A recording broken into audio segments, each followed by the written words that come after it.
Chapter 1622.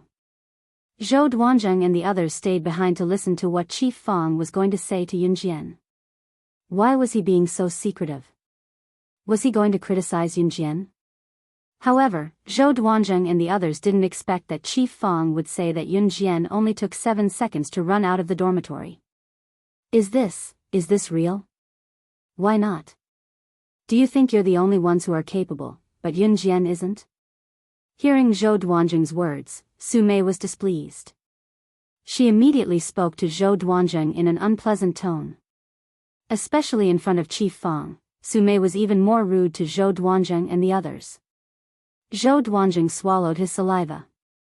Just as he was about to reply, Chief Fang said, Yunjian did run from the dormitory to the gate in 7 seconds. I won't talk nonsense about this.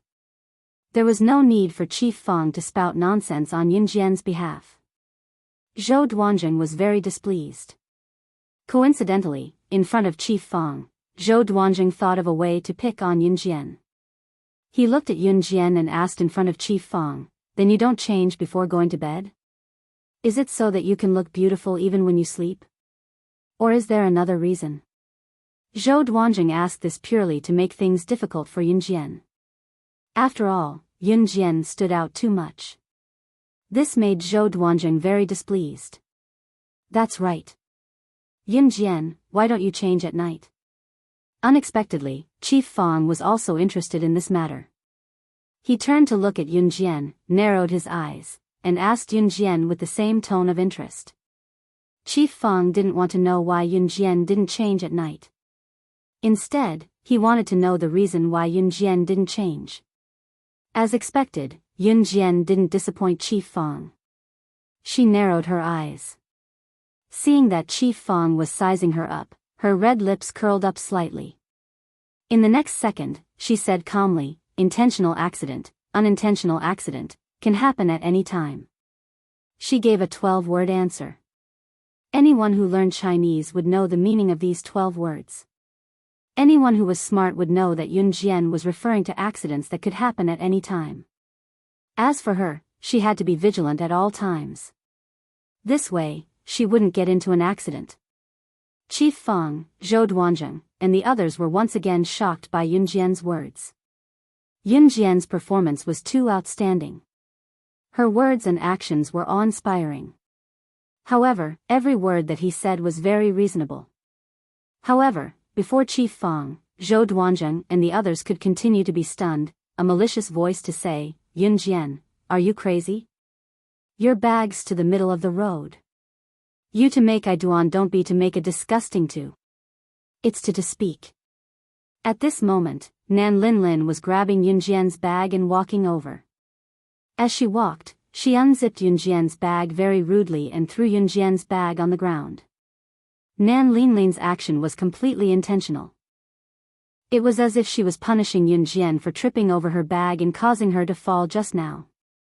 However, when Nan Linlin unzipped the bag and threw it on the ground, the contents of the bag also scattered. There were all kinds of butterfly knives, as well as various blades and small knives hidden in the bag. There were more than 20 butterfly knives, all of which were collected by Muing for many years. Later, she gave them to Yunjian. Everyone was shocked by the knives in Yunjian's bag. However, what was even more shocking was the wooden box that rolled down in front of them. The box was made of sandalwood. It looked very new, but it also had an ancient charm. Officer Fang was dumbfounded when he saw the box. He exclaimed on the spot. He exclaimed, Isn't this the legendary sandalwood box that all the international bigwigs fought over but to no avail?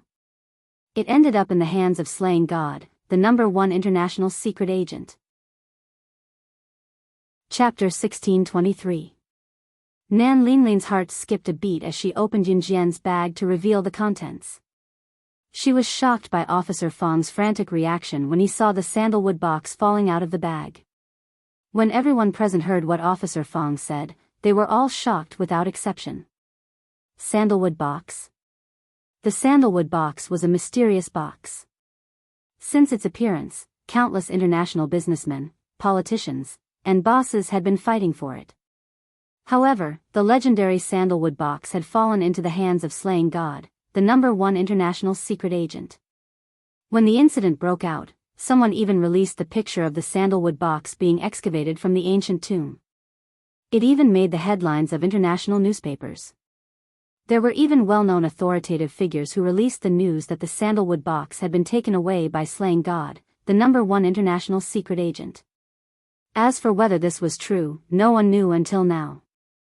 Therefore, Officer Fong, who had seen the picture of the sandalwood box in the international newspaper headlines, recognized the outstanding box at first glance. He was shocked when he looked at the box in front of him. What's a sandalwood box? Nan Linlin was shocked when she saw the frenzied look on everyone's faces. She suppressed her shock and asked. The sandalwood box is an antique. It was priceless, and its value could not be measured by money. Moreover, it's rumored that the sandalwood box has been taken away by Slaying God, the #1 international secret agent. A man next to her saw that Nan Linlin didn't understand, so he explained. Priceless. Priceless? This stupid box? Nan Linlin was dumbfounded as she stared at the sandalwood box that rolled out of Yunjian's bag in disbelief. Don't look at the box. If it's really a sandalwood box, its value can't be measured with money. It's not something that can be bought with just a few billion. Someone added after Nan Linlin's question. A few billion. It's not enough to buy it? Nan Linlin was completely dumbfounded. Nan Linlin's family was quite rich. That was the reason why she had developed such an arrogant and despotic personality. Even so, a few billion was an astronomical figure to Nan Linlin's family. What was more, a few billion was not enough to buy this box. It's a high-end imitation. It's not real. Just as everyone present turned to look at Yunjian and waited for her explanation, Yunjian's words suddenly spread and reached everyone's ears. High-end textiles? Officer Fong was shocked. Yes. On the other side, Yunjian had already picked up the sandalwood box from the ground and quickly put it into her school bag. Then, she lied without blushing or skipping a beat. The sandalwood box was real. Ever since she returned from Yulong mainland and regained part of her memory, Yunjian had been carrying the sandalwood box with her at all times. No one questioned Yunjian's explanation. That's right, how could a real sandalwood box appear here? What about these sabers? Chief Fong asked as he pointed at the various butterfly knives that were spilled out of Yunjian's bag. My friend gave it to me. Yunjian calmly picked up the bag and slung it over her shoulder. Her calm demeanor and superb lying skills had deceived everyone present. Especially Zhou Duanjing and his group, they heaved a huge sigh of relief. Zhou Duanjing and his group were scared out of their wits by Yunjian's behavior just now. Only now did their expressions return to normal. Yunjian picked up the items and slung her school bag over her shoulder before walking towards the dormitory. Just as she reached Nan Linlin's side, she said to Nan Linlin without hiding anything. You should be glad that you're in the selection area. Otherwise, I'll stab you with as many sabers as they fall out of my bag. Once Yunjian said that, everyone present was stunned. She did not hide the meaning of her words at all. This time, not only was Zhou Duanjing, who was hostile to Yunjian, stunned, Nan Linlin was so shocked that she exclaimed to Yunjian, How dare you? Let's see if I dare.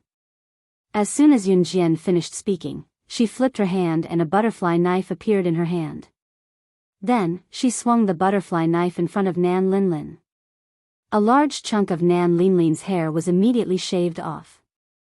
However, Yunjian's knife skills were precise. Apart from that chunk of hair, the tip of the knife did not touch Nan Linlin's clothes at all. By the time everyone reacted, the butterfly knife in Yunjian's hand had disappeared without a trace. Seeing this, everyone's expression changed. Chapter 1624. Before this, Yunjian had never shown her skills in front of everyone. However, she had shocked everyone with just a few moves. The moment she saw Yunjian's amazing skills, Luo Mei exclaimed, She's so powerful. Luo Mei came in through the back door. She was here purely to train her skills and not to compete for a spot in the hunting school. Therefore, the people around her did not pay much attention to Luo Mei. Meanwhile, Nan Linlin, who was shocked by Yun Jian's swift swordsmanship, was shocked when she saw Yun Jian cut off the hair on the side of her shoulder. When she came to her senses, her face was so pale that she could not even speak. It was too scary. Yun Jian gave her the feeling that she was a demon from hell. Like Luo Mei, Nan Linlin came in through the back door and did not have any skills. At first, she thought that Yun Jian was just like her and did not have any skills because of her young age. However, after seeing Yun Jian's terrifying swordsmanship, Nan Linlin was completely shocked. Even Zhou Duanzheng and the others who were standing far away were shocked by Yun Jian's actions. She was just a teenage girl. However, from Yun Jian's skills, they could tell that Yun Jian's skills were, ahem. Go back to sleep. Officer Fang's urging voice rang out before anyone could think too much about it. Officer Fang was especially shocked. Fortunately, before Yun Jian entered the selection field, Yu Xiaoluo had told him that Yun Jian was a good seedling. Officer Fang was still doubtful before, but now it seemed that it was true. It was late at night. It was already 3:00 in the morning. The time to wake up was 5:00. If they went back to sleep now, they could rest for another 2 hours. Everyone did not think too much about it and went back to their dorms to rest. Yun Jian only slept for an hour. She woke up at 4:00 for a morning jog. When it was around 5:00, the morning bell rang. Officer Fang was standing in the open space waiting for everyone when he saw a small figure walking towards him. The moment he saw Yun Jian, Officer Fang was stunned. Then he looked at Yun Jian and asked, "Why are you up so early for a morning run?" "Yes," Yun Jian replied briefly.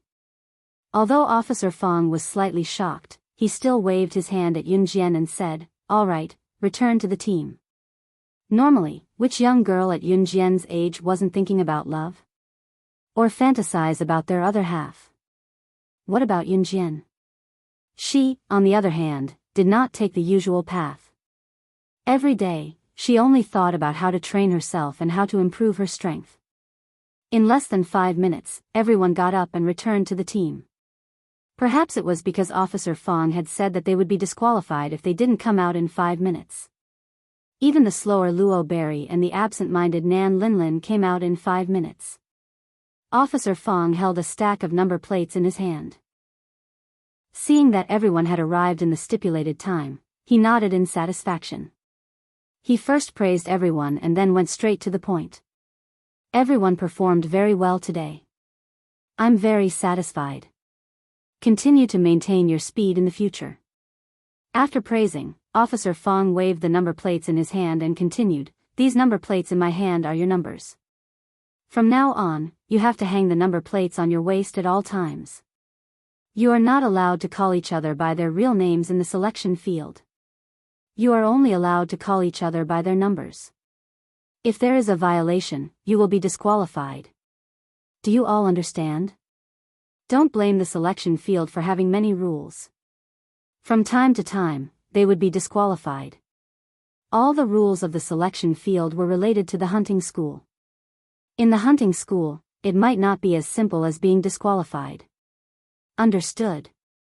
Everyone responded. "Then, from now on, your selection competition will officially begin. This selection will last for a month. In the first 20 days, you will be required to complete a difficult and dangerous subject under actual combat conditions every day. If you can't complete it, you will be disqualified on the same day. In the last 10 days, everyone who is not disqualified will compete one-on-one. The final 3 winners will be the top 3 in the hunting school." Chapter 1625. Also, I'm sure everyone knows that Luo Berry and Nan Linlin are not competing for the hunting school spots. Hence, they will participate in our training but will not be disqualified. The 2 of them will not affect anyone. As Fang Cheng spoke, he did not forget to mention one more thing. Luo Berry and Nan Linlin were different from everyone else. They were not special forces and would not compete for the hunting school spots. Hearing this, the 100 people around them let down their guard as they were not a threat to Luo Berry and Nan Linlin. With Officer Fang's final words, the selection officially began. In fact, in the first few days of the selection round, it was not difficult for special forces to pass the 20 dangerous subjects under actual combat conditions. Out of the 20 tasks, the first 19 were to test the physical standards of the participants. For example, bomb throwing, cross-country with 15 kilograms of weights for 5 kilometers, single and parallel bars for apparatus, 100-meter prone shooting for infantry, and so on. As long as one could achieve the required results in one go, they would be able to pass. Furthermore, it was easy but also nerve-wracking to pass the tests every day. This was because there was only one test per day. If there was a mistake, one would be disqualified. However, other than Luo Berry and Nan Linlin, the rest were the best special forces in Country Z. Naturally, there would not be any mistakes. Hence, in these 19 days, other than one special forces soldier who accidentally made a mistake and was disqualified on the spot, the rest passed the tests. In these 19 days, Yun Jian's performance was very ordinary. Like all the other special forces soldiers, she completed the tasks at a reasonable speed. Yun Jian did not display any shocking abilities. This made Zhou Duanzheng and the rest think that Yun Jian's terrifying swordsmanship was just a coincidence. Hence, Zhou Duanzheng and his gang's taunts and arrogance toward Yun Jian began to spread like wildfire. On the 20th day, on the open field, Officer Fang went back to his place to drink water. After the intense exercise, everyone sat on the field to rest. Some of them went back to their places to drink water and change their clothes. This was because the last of the 20 dangerous subjects under actual combat conditions would be carried out soon. The last one was undoubtedly the most difficult of the 20 dangerous subjects. According to Officer Fang, the elimination rate for the last one was as high as 80%. In other words, most of them would be eliminated. Therefore, everyone present would do their best to prevent themselves from being disqualified. On the spacious lawn, Yun Jian was wearing a short-sleeved shirt and black denim pants. She was lying on the lawn with one leg stretched out and the other bent lazily. She gently placed her hand above her eyes, trying to use her arm to cover the burning and eye-piercing sun above her head. Su Mei and the others sat beside Yun Jian. Seeing that Yun Jian wasn't afraid at all, Su Mei couldn't help asking, 006, aren't you afraid of being eliminated? After 19 days, everyone had gotten used to calling each other by their numbers. I'm not afraid. Yun Jian narrowed her eyes and moved her hand away slightly. She narrowed her eyes and looked at the scorching sun above her head. After a moment of silence, she continued, because I won't be eliminated. His words sounded ordinary, but they were surprisingly full of confidence. Ahaha, do you think you won't be eliminated just because you said so? I really don't know what kind of courage you have to say that. The elimination rate for today's subject is as high as 80%. You didn't stand out in the previous 19 physical tests. They weren't as good as our 015. Oh. At first, you bragged about yourself to the sky and really made yourself into a powerful figure that no one could compare to. But in the end, your previous 19 physical tests were just a so-so. Chapter 1626. The 015 that Zhou Duanzheng was talking about was a person called Wu Ningnai. Wu Ningnai was one of the more outstanding people in Zhou Duanzheng's group. In the first 19 days, Wu Ningnai's strength could be considered the most outstanding of all the special forces. Not only did he get first place in the cross-country race, he got first place in almost 50% of all the events. He could be considered a very eye-catching existence. In comparison, Yun Jian's results, every time she just passed the passing line, not much more, not much less. This made those who originally thought that Yun Jian was very strong let down their guard against Yun Jian. They originally thought that she was some powerful person. Previously, she was praised by Chief Fang as the one who gathered the fastest, and a sandalwood box even fell out of her bag. In the end, they found out that Yun Jian didn't change into her pajamas when she slept, and rushed out as soon as the alarm sounded. If she wasn't fast enough, a sow could give birth to 1,000 piglets in one go. And that sandalwood box, it was complete nonsense. She had the nerve to show off that it was fake. Pfft. Zhou Duanjing secretly laughed twice, then stared straight at Yun Jian, curled his lips, and looked coldly at Yun Jian. Wu Ningnai, who Zhou Duanjing was talking about, stretched out his hand in front of Yun Jian, Su Mei, and the others to show off his muscles, then raised his head proudly and looked at Yun Jian. I heard that the last event is a competition of teamwork. Our team has 0-15, so we will definitely win. As for you guys. When Zhou Duanjing said this, he looked up and down at Yun Jian's group, then made a few tisk-tisk sounds, paused, then continued, you guys, just wait to pack up and leave. Let's go. After Zhou Duanjing said those arrogant words, he waved at everyone and turned to leave. You guys. Even if Zhou Duanjing was talking about Yun Jian, Su Mei was still quite angry by Zhou Duanjing's words.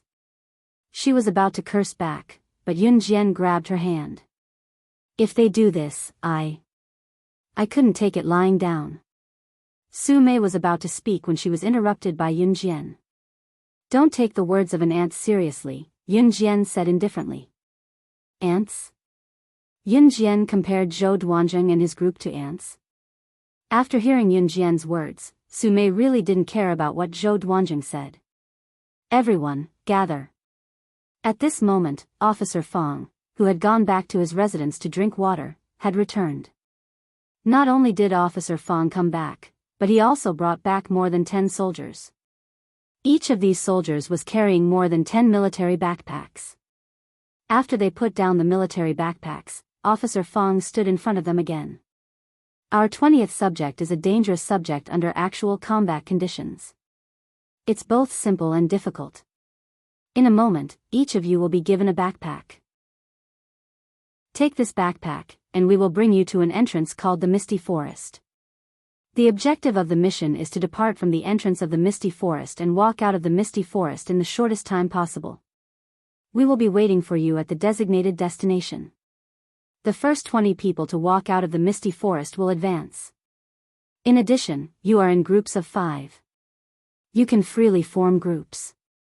The first 20 people to reach the destination, which is the members of 4 groups, will advance. In addition, this backpack contains water, food, a compass, and a series of other things. Someone once walked out of the Misty Forest in the shortest time possible, using 24 hours and 39 minutes, so I wish you all good luck. Chapter 1627. By the way, there are many ferocious beasts in the Misty Forest. If you are surrounded by ferocious beasts, the chances of you dying are very high. Therefore, during the competition, you can press the emergency button at any time. Our people will definitely arrive and save you before anything happens to you. However, it also means that you'll be disqualified. Of course, it's up to you. Alright, if you're ready, come and register your team of 5 and get ready to go. Officer Fong reminded him once again in a very earnest and heartfelt manner. They chose to go to the fog forest because it was very dangerous. However, they were all special forces and had gone through inhuman training. Even if they encountered beasts, they could protect themselves for a short period of time. Normally, nothing would happen in the fog forest. Moreover, they were all special forces who were competing for a place to go to the hunting school. They had to go to places like the hunting school, let alone a place like the fog forest. If they did not even dare to go to the fog forest, they would not even need to compete for a place to go to the hunting school. After everyone put on their equipment and gathered, they were ready to depart. Luo Berry and Nan Linlin would not participate in such a dangerous activity. Therefore, they stood aside and watched all the special forces put on their equipment and prepare to depart. After interacting with each other for a few days, Nan Linlin's attitude towards Yun Jian was very bad. On the contrary, Luo Berry's relationship with Yun Jian and Su Mei was very good. At this moment, Luo Berry was looking at Yun Jian and Su Mei with a worried expression. Seeing that Yun Jian and Su Mei were about to take the bus to the fog forest, Luo Berry waved at Yun Jian and Su Mei, "Come back safely. You have to get first place. I believe in you." "Yes, we will." Su Mei gestured at Luo Berry. Yun Jian was far away. Although she did not say anything to cheer Luo Berry up, she winked at Luo Berry as a response. After that, a few buses brought Yun Jian and her team to the entrance of the fog forest. The misty forest was indeed as its name suggested. Looking from the cement road beside the misty forest, the top of the forest was covered by a thick layer of fog. The entire forest seemed to be covered by a thick layer of fog. "You can go in now," Chief Fang said to everyone with his arms crossed. As soon as he said that, all the members of the team swarmed in. Everyone wanted to enter the dense fog forest first so that they could leave the dense fog forest one step faster than others. Yun Jian naturally formed a team with Su Mei and the others. Seeing that the other teams had already walked towards the misty forest, Yun Jian stopped Su Mei and the others. She pursed her lips and said, "No rush." Huh. Although Su Mei didn't understand, she didn't force her way in.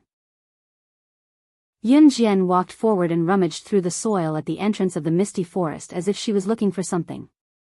After rummaging through the surrounding soil, she followed Su Mei and the others into the misty forest. "They are far away. Let's go faster," Su Mei said. Yun Jian's eyes darkened, but she didn't say anything. After walking for about an hour, they bumped into Zhou Duanzheng and the others. It wasn't just Zhou Duanzheng's team. There were also a few other teams resting where they were. After walking for an hour, everyone was naturally tired. Their drive wasn't as strong as before. Yun Jian and the others didn't walk very fast, so they could still continue walking. But just as they were about to continue, they were stopped by Zhou Duanzheng and the others. Zhou Duanzheng even teased Yun Jian with a smile, "Yo, you guys still want to continue walking? If you meet any ferocious beasts, don't come crying to us for help." As soon as Zhou Duanzheng mentioned ferocious beasts, Yun Jian frowned. "A wool." Just then, the roars of ferocious beasts came from afar. No way. Zhou Duanzheng's face instantly darkened. Ferocious beasts were really coming? Could it be that his crow's beak had hit the jackpot? "It's a pack of wolves," Yun Jian said as she took out 2 butterfly knives from her backpack and held them in her hands. "Don't scare us." It sounded like the cry of a bird. "How could we meet such a dangerous species as a pack of wolves the moment we enter? Do you think you have good hearing and can hear clearly that it's a pack of wolves?" One of the people in Zhou Duanzheng's group chuckled coldly at Yun Jian. But just as this person finished speaking, ferocious wolves leaped out of the forest one after another. All the wolves surrounded them ferociously. This time, everyone who was sitting where they were stood up. The expressions of Zhou Duanzheng and the person who said Yun Jian was spouting nonsense changed drastically. Especially the person who said Yun Jian was spouting nonsense. When he saw this scene, he immediately exclaimed, "F***ck, it's really a pack of wolves." Chapter 1628. Zhou Duanzheng, Wu Ningnai, and the others were dumbfounded. They watched in shock as one wild wolf after another flew out from the surrounding forest and then naturally formed a large circle, surrounding the people present. A wool. A wool. There seemed to be some unknown music coming from afar. The moment they heard the music, the wolves did not surround everyone at the same time. Instead, they surrounded everyone in the center of the circle and raised their heads to howl loudly. The howls were deafening for a moment. 80% of the special forces who participated in the 20th combat event were resting here. They were now trapped in the wolf pack with Yun Jian and the rest. The moment they saw the wolf pack, everyone was shocked at first, then their expressions tensed up. Everyone present was the best special forces from all over Country Z. Even if they were to face a wolf pack, they would not lose their lives here. Zhou Duanzheng was in the weaker batch, so when he saw the wolf pack, he was in a more pathetic state. The other special forces were not the same. When they saw the wolf pack, they only tensed up and silently picked up the weapons in their hands. It was unfortunate to encounter a wolf pack, but as a special forces soldier, they did not have to complain about encountering a wolf pack or be unlucky. They had to be ready for battle at all times. The wolf pack was still leaping out of the forest. All the Special Forces soldiers looked at the wolf pack that surrounded them and did not move. Why are there so many wolves? Su Mei furrowed her brows. She grabbed a dagger from her military backpack and held it in her palm. She looked at the wolves leaping out of the woods one after another. Her expression was extremely bad. Everyone, don't fight. Work in pairs. Back to back, protect your back, and kill the wolves head on. Wang Buren's voice was heard at this moment. After all, Wang Buren was considered strong. He was old and calm, so he was more meticulous in his work. Hence, as soon as Wang Buren's words fell, many Special Forces soldiers listened to his advice and each found a trustworthy partner. Back to back, they faced the wolf pack head-on. Zhou Duanzheng, who was just mocking Yun Jian and crying for help, was now scared. He did not even care about Yun Jian. He stared at the wolf pack, afraid that the wolves would rush up and bite him to death. Just as the group was on high alert, Yun Jian's eyes flashed. She moved the butterfly knife in her hand and stared at the wolves for a while. In the next second, Yun Jian put away the butterfly knife. 006, what's wrong with you? Give me your back, let's kill the wolves together. Su Mei saw that Yun Jian was not moving at all. She frowned and then held the dagger, alert to see if the wolves around them were charging at her. Haha. She must have been scared silly. I told you, a girl like her, if she can't accept this cruel reality, she should go home by herself. Zhou Duanjing had Wu Ningnai behind him, so he was very arrogant. While guarding against the wolves around them, he did not forget to mock Yun Jian. However, just as Zhou Duanjing finished speaking, the Special Forces soldiers who were ready to kill the wolves saw Yun Jian's eyes flash. She actually walked straight toward the wolves. 006. Are you crazy? Seeing Yun Jian walking toward the wolves, Wang Buren saw this and his eyes widened. He was so scared that he shouted. She really wants to die. Zhou Duanjing could not help but sigh. However, before he finished speaking, everyone saw Yun Jian raise her leg and kick the wolf standing in front of her. It's over. Everyone present thought that Yun Jian was done for and was about to be surrounded by the wolves. However, when the surrounding wolves saw that the wolf was kicked away by Yun Jian and received Yun Jian's cold aura, the wolves were so scared that they instantly made way for her. What was going on? She had the ability to make the wolves make way for her. This was not the end. Yun Jian walked forward for about 20 meters and walked under a very large tree. From behind the tree, she pulled out a man in camouflage. After Yun Jian pulled out the man in camouflage, she dragged the man to the ground. Looking at him, this person was actually a Special Forces soldier under Officer Fong. The Special Forces soldiers in the distance were shocked, but they heard Yun Jian's voice again. She coldly curled her lips and said with a faint smile, controlling the wolves to attack us, is it fun? If I'm not wrong, if we continue walking, we will encounter all kinds of ferocious beasts. It's only a 4-hour walk from the entrance to the end of the misty forest. If we encounter ferocious beasts, the fastest speed we can reach the end is 24 hours.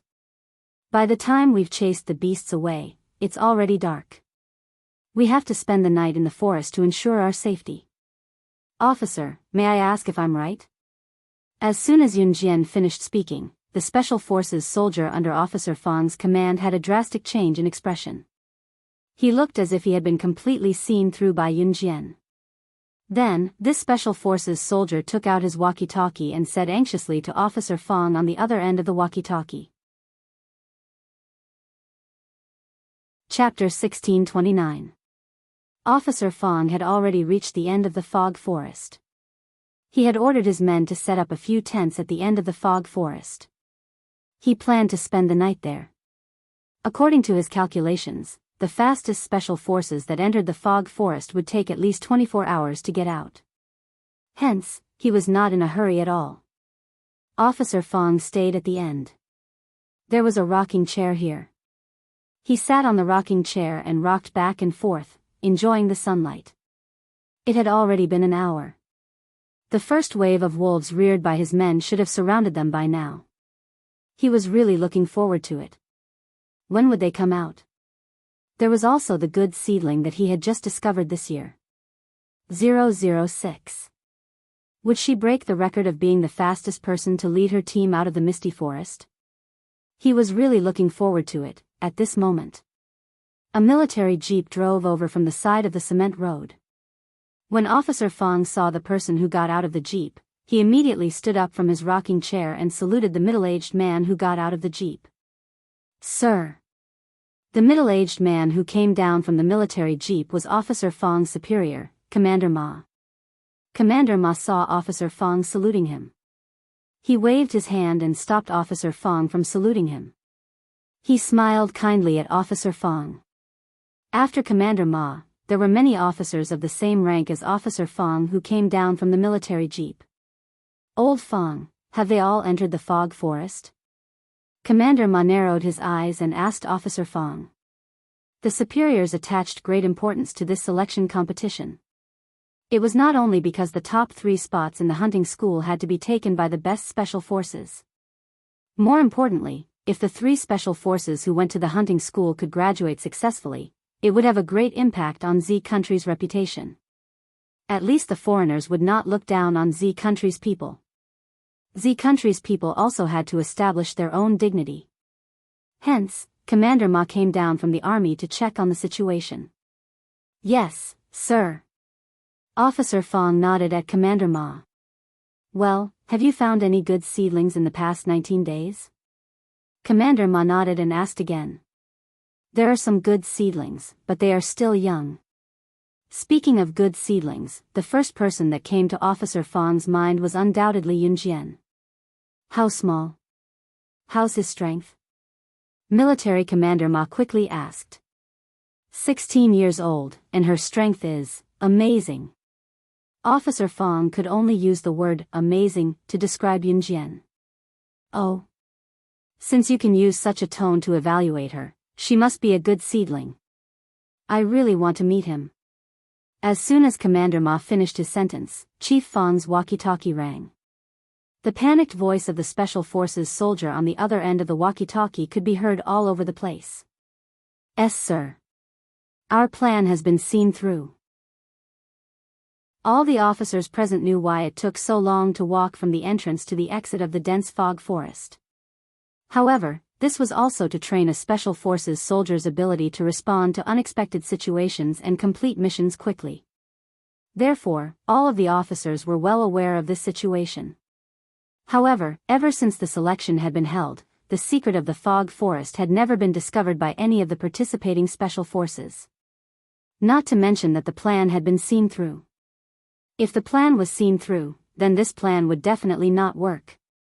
Therefore, the voice from the walkie-talkie made Officer Fong, Commander Ma, and all the officers standing behind Commander Ma widen their eyes. What? The plan has been seen through. Who saw through it? Officer Fong asked the Special Forces soldier on the other end of the walkie-talkie in a daze. The voice of the Special Forces soldier immediately came from the other end. Hearing this, Officer Fong's eyes widened in shock. 006, isn't it her? It's that little girl.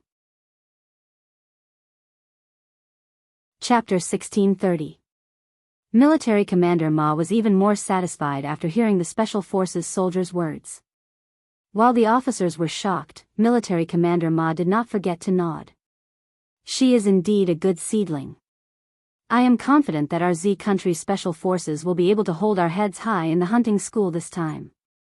In the past, the Special Forces soldiers sent by Z country to the hunting school were not particularly outstanding. Hence, they were indirectly ridiculed by the hunting school and some international figures. Although there were a few exceptional talents, there were not many of them overall. There were only 1 or 2 of them who were at the top. Moreover, the 1 or 2 at the top was not as powerful as 100 or so people. Hence, when they heard that Yun Jian had exposed their plan, Military Commander Ma, Chief Fong, and every officer present were both embarrassed and excited. They were excited because they had finally found another good seedling.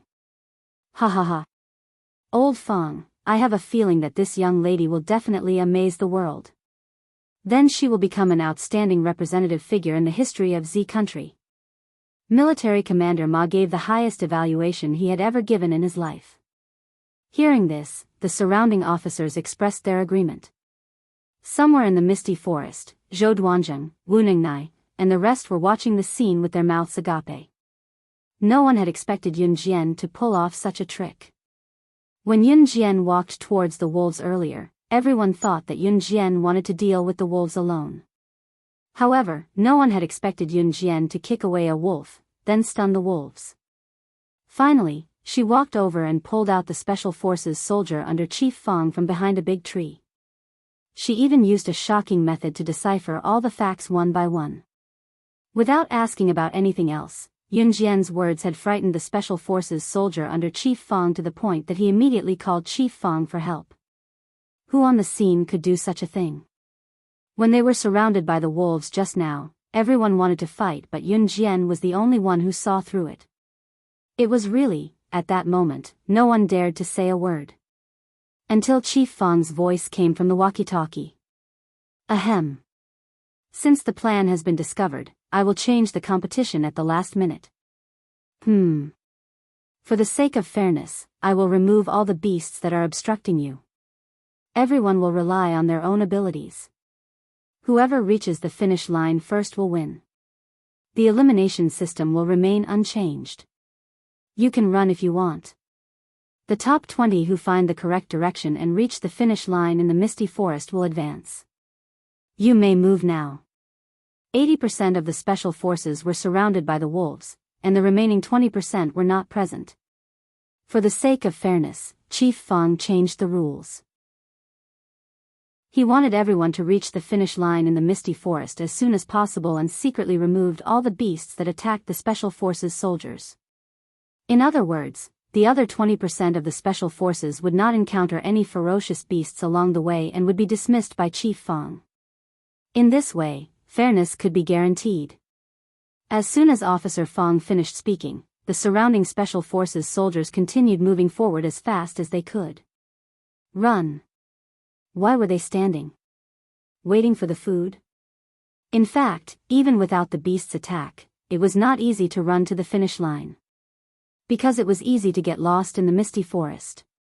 If he just ran forward without knowing the direction, what if he ran in the wrong direction?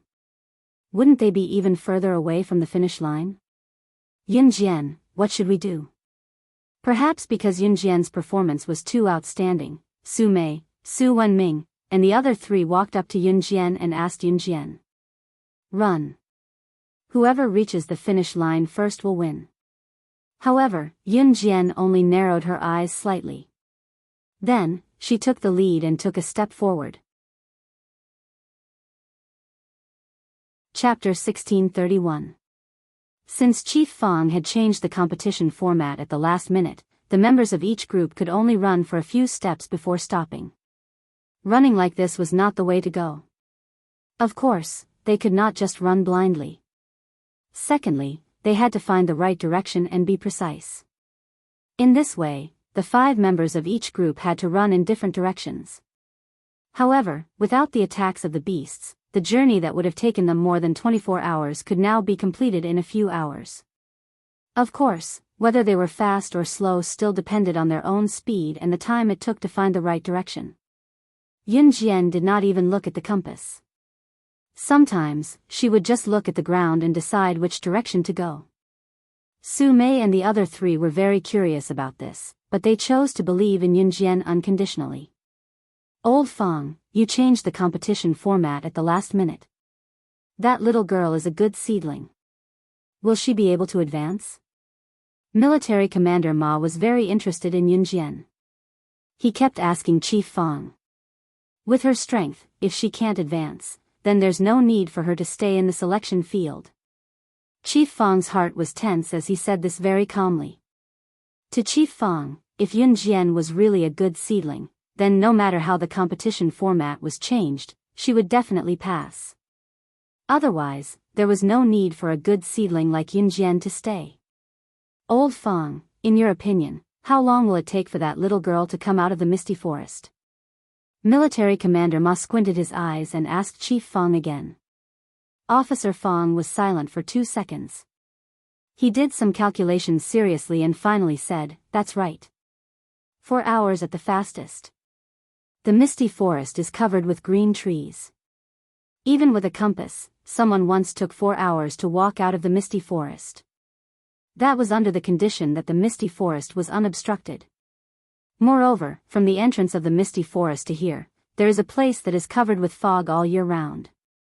It will definitely take a long time to walk out of there, so I estimate that it will take at least 4 hours." Chief Fong combined all the theories, reality, and people who had walked through that place before. Under the condition that there were no beasts, it would take at least 4 hours to walk out of the misty forest. Therefore, Chief Fong gave Yunjian the fastest speed, which was 4 hours. "No, I think she will be even faster." Military Commander Ma suddenly interrupted Officer Fong confidently and said to Officer Fong confidently. It had been 2 hours since the special forces had entered the fog forest from the entrance. "Oh? What do you mean?" Chief Fong narrowed his eyes and asked. "I trust my intuition. This little girl will lead us to a new height." Military Commander Ma looked forward and let out a long sigh. After a while, Military Commander Ma continued solemnly, "I estimate that she can break the record and reach the finish line in 3 hours. 3 hours. No one had ever passed through the misty forest in 3 hours and reached the finish line. How high did Commander Ma think of Yunjian? All the officers present took a deep breath in shock. "Look, that's..." Just as Commander Ma gave Yunjian the highest rating and estimated the fastest record, someone exclaimed in surprise. That's someone coming out from the misty forest? That's impossible. It's only been 2 hours. Someone actually reached the finish line from the entrance of the misty forest in just 2 hours. Another exclamation of surprise was heard. All the officers present were shocked. They felt that they had never encountered anything more shocking than today. That's 006. Officer Fong narrowed his eyes. When he saw the petite figure easily pass through the last patch of grass and walk over with the other 4 people from the same team, he exclaimed in surprise. All the officers present straightened their backs solemnly when they saw the number tag hanging on the leader's chest. Chapter 1632. Yunjian had her hands in her pockets. She strolled towards them lazily while enjoying the scenery. We're here. We're at the finish line." Su Mei saw Chief Fong and the other officers standing beside him. She was so surprised that she couldn't move her legs. That's it? Did that mean that they wouldn't be disqualified and would advance to the next round? The elimination rate this time was as high as 80%. In other words, among the 99 special forces, only the top 20, which was 1/5 of them, would be able to advance. The rest of them would be disqualified in this event. Pack up and leave. With such an elimination rate, even if Yunjian foiled Chief Fong and his team's plan, it was still terribly difficult for her to walk out of Mist Forest in the top 20 and advance to the next round. In spite of it, Yunjian had brought them to the destination in just 2 short hours. First place. First place. It's really her. It's really her. Chief Fong was so excited that he pinched the corner of his shirt and shouted. Chief Fong had never lost his composure like today. However, the moment he saw Yunjian and saw the number 006 tag hanging on Yunjian's chest, he almost jumped onto Commander Ma's waist and hugged him. Although Commander Ma was also excited, he still resisted the urge of Chief Fong to jump on him. He twitched the corner of his mouth and cursed in his heart. "Io, luckily I'm prepared. Old Fong. If you jump on me, my waist will be hurt by your hug." Chief Fong's eyes were fixed on Yunjian from the beginning to the end. When he saw Yunjian walking towards him, a trace of pride flashed across his heart. It was his pride to be able to become Yunjian's chief. Yunjian walked slowly to the finish line. Chief Fong excitedly said to Yunjian and the other 5 people with Yunjian, 006, "Congratulations on getting first place in the 20th Dangerous Combat event. And your team is the first to reach the finish line. When he said this, Officer Fong was trembling all over. By the time the other teams reached the finish line, it had already been 6 hours since they entered the misty forest. By the 7th hour, all the teams had exited the dense fog forest. The outcome had been decided, but the teams that were eliminated on the spot were not discouraged. After all, he had participated in the preliminaries for 20 days and got to know many people. It was not a loss. When the results were announced, although Officer Fong's tone was much calmer in front of everyone, he still spoke with a hint of excitement. The first place of the 20th dangerous subject under actual combat conditions is 006. 006 is an example that all of you should learn from. Speaking of the three numbers 006, Officer Fong's blood was boiling. For some reason, when he said these three numbers, everyone present felt as if they were surrounded by faith. Zhou Duanzheng and Wu Ningnai's faces were the darkest and scariest among all the people present. They had mocked Yunjian before, and now their faces were as ugly as they looked. However, it was undeniable that Zhou Duanzheng and Wu Ningnai were quite capable as they had advanced. Although they were the last team to advance, they had barely passed the passing line. Chief, when you mentioned 006 earlier, I had an illusion that I was looking at Slaying God, who stood at the pinnacle of the world. Her abilities were admirable, and she was ranked first on the International Secret Agent Leaderboard. That's because Slaying God's serial number was 006 when she first joined the Inhun organization. At that moment, a Special Forces soldier who was eliminated suddenly said. Although Slaying God was an international fugitive, it was undeniable that Slaying God's abilities were the lifelong pursuit of many people. 006 was Slaying God's serial number when she first joined the Inhun organization. It was like the protection of God. Yun Jian's abilities and her serial number made the Special Forces soldier feel as if he had seen Slaying God herself. Everyone around them had the same illusion when they heard that. Chapter 1633. When everyone looked at Yun Jian, they felt as if they were looking at Slaying God, the #1 secret agent in the world. 006. It was the symbol of strength. After the Special Forces soldier praised Yun Jian, the other Special Forces soldiers who were disqualified in this round looked at Yun Jian with admiration as if they were looking at Slaying God. Putting everything else aside, the ability of Slaying God, the #1 secret agent in the world, was legendary. At the same time, it was the dream of countless Special Forces soldiers and a realm that they wanted to reach. Countless Special Forces soldiers wanted to fight for the quota to go to the Hunter Academy in order to train their skills to become someone like Slaying God. So what if you're staring at her? She's 006, but that doesn't mean she's Slaying God. Seeing that everyone was looking at Yun Jian, Zhou Duanzheng, who was standing not far away, had long found Yun Jian an eyesore. This time, he said what he wanted to say in front of everyone.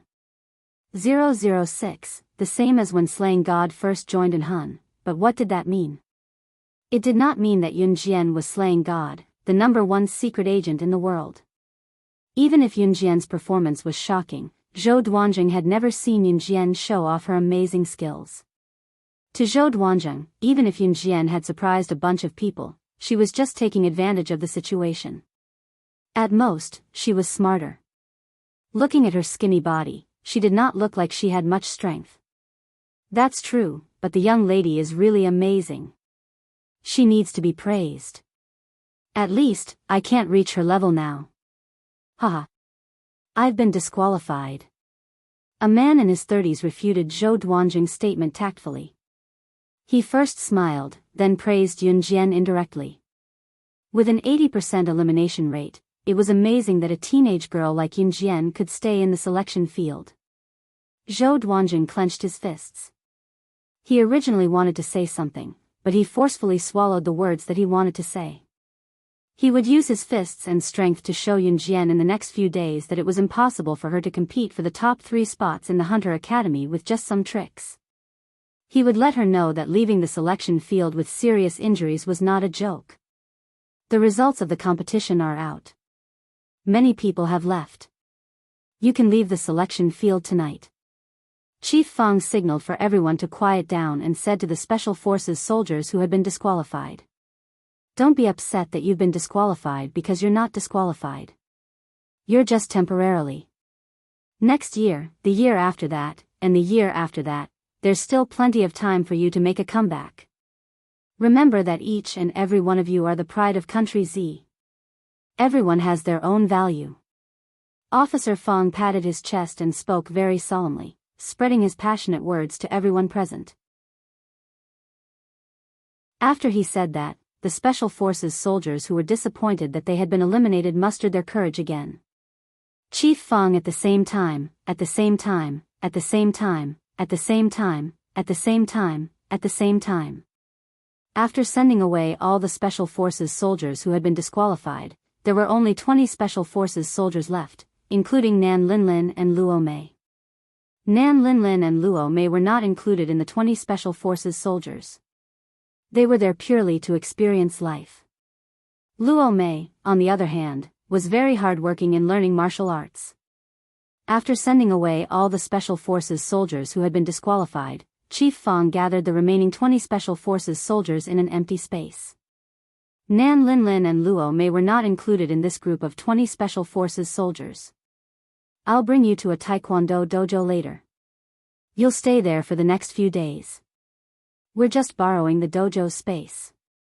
The remaining 20 Special Forces soldiers will fight one-on-one. You'll fight each other once a day. I'll explain the rules later. When we get there, the Taekwondo dojo has its own business. Everyone can train in the Taekwondo dojo, but don't disturb their business. I'll take you there now. Chapter 1634. After Officer Fong finished speaking, he asked the people who stayed behind to pack their luggage. After staying here for 20 days, Luo Mei was reluctant to leave. So many of us were eliminated so suddenly. I feel a little sad. Luo Mei pouted and said dejectedly. All good things must come to an end. Our selection competition will officially end in 10 days. Su Mei had to say something that made Luo Mei's heart ache. Luo Mei was still too naive. Then can I still hang out with you guys in the future? Luo Mei looked at Yun Jian and then at Su Mei and asked expectantly. Of course. Su Mei answered coolly.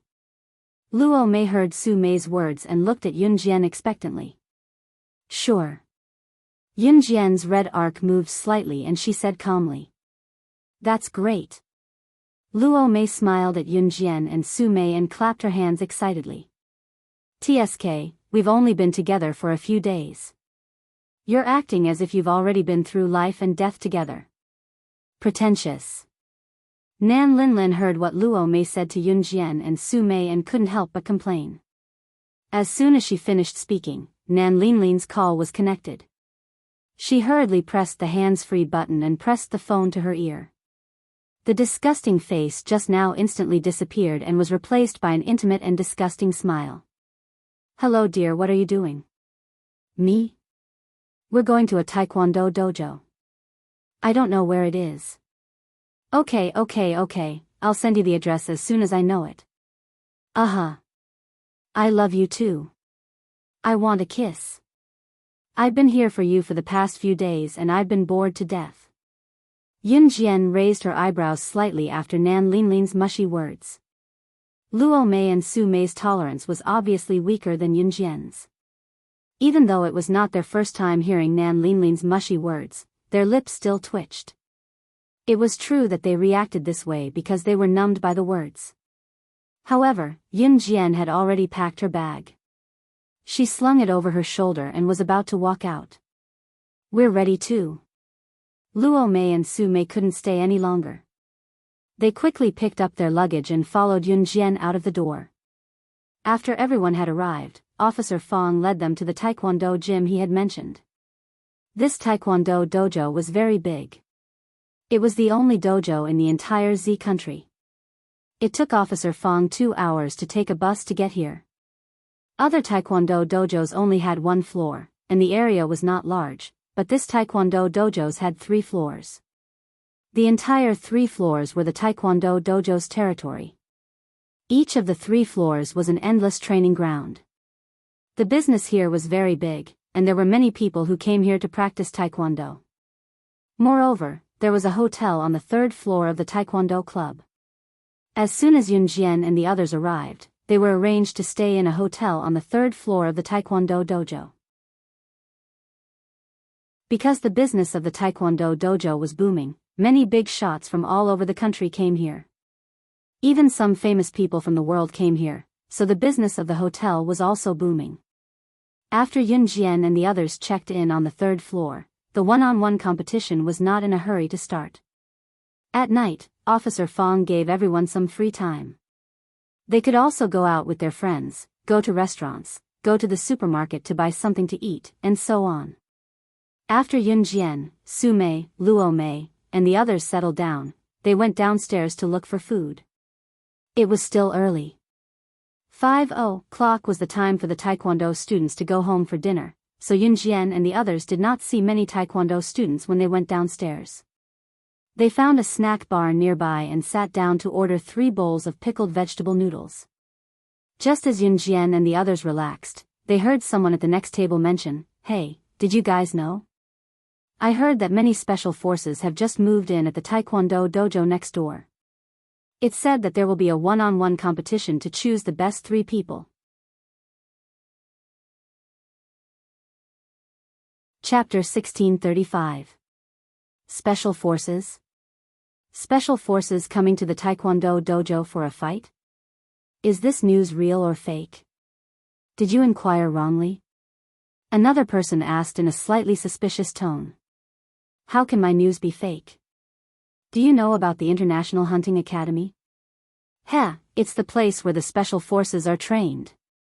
I heard that this time, the Special Forces will compete here and choose the best 3, so that they can send the best 3 to the hunting school to further their studies. I heard that 80 Special Forces have been eliminated and the top 20 have been chosen. The final battle will be held at the Taekwondo dojo. The top 20 Special Forces are the best in the whole of Country Z. They're not something that normal Special Forces can compare to.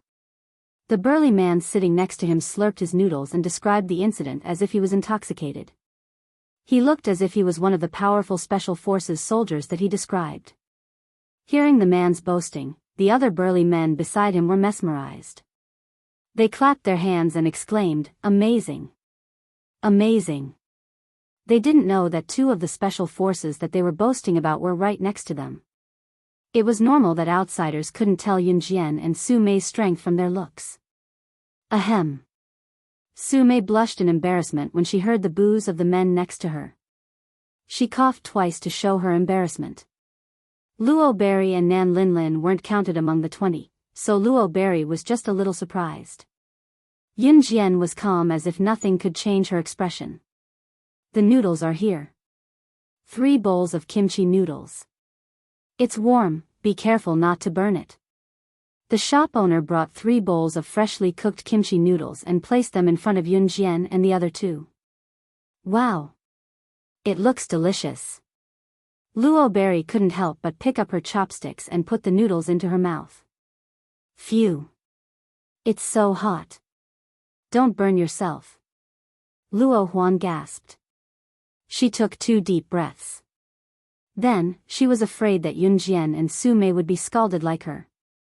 She endured the burning pain in her mouth and quickly spoke to Yun Jian and Su Mei. Hurry up and drink some water. Look at how impatient you are. Su Mei laughed dryly and quickly poured a cup of water for Luo Mei. Yun Jian's eyelids lifted slightly, and her red eyes curved slightly. Yun Jian ordered 3 bowls of noodles in a row and ate them all without blushing. Maybe it was because the noodles were too delicious. By the time they finished dinner, it was already 6:30 p.m. As soon as Yun Jian and the other 2 returned to the Taekwondo dojo, they saw about 20 to 30 Taekwondo students practicing boxing on the training ground on the first floor. There were also quite a few people standing around. It seemed like they were here to watch the show. Come on. Come on. Come on. Go Lin Kuan. There were actually girls dressed as cheerleaders standing by the side. They seemed to be cheering for a handsome boy among the 20 to 30 Taekwondo students.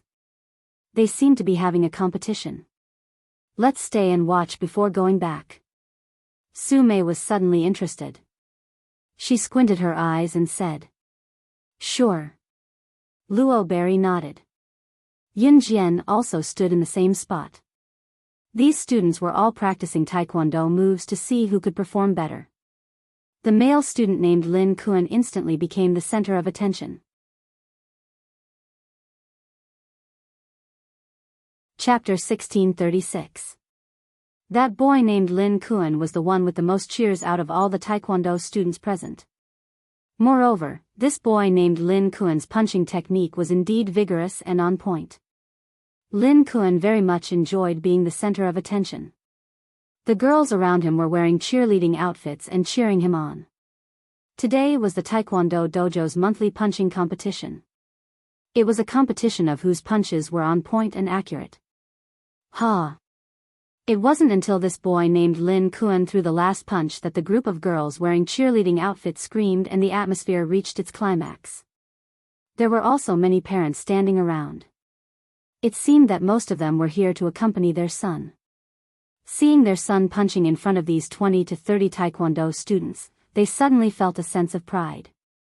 Some parents even pulled the surrounding people and pointed at a certain figure and said, "This is my son," and so on. That boy named Lin Kuan was about 18 or 19 years old. When he threw the last punch and received the screams of the surrounding girls, his smug look could no longer be concealed. They are all so powerful. They are simply young geniuses. Each and every one of them has a unique skill. A parent exaggeratedly screamed and praised the 20 to 30 Taekwondo students. The scene had already reached its peak. Countless people were cheering and screaming uncontrollably. "They are the hope of our country."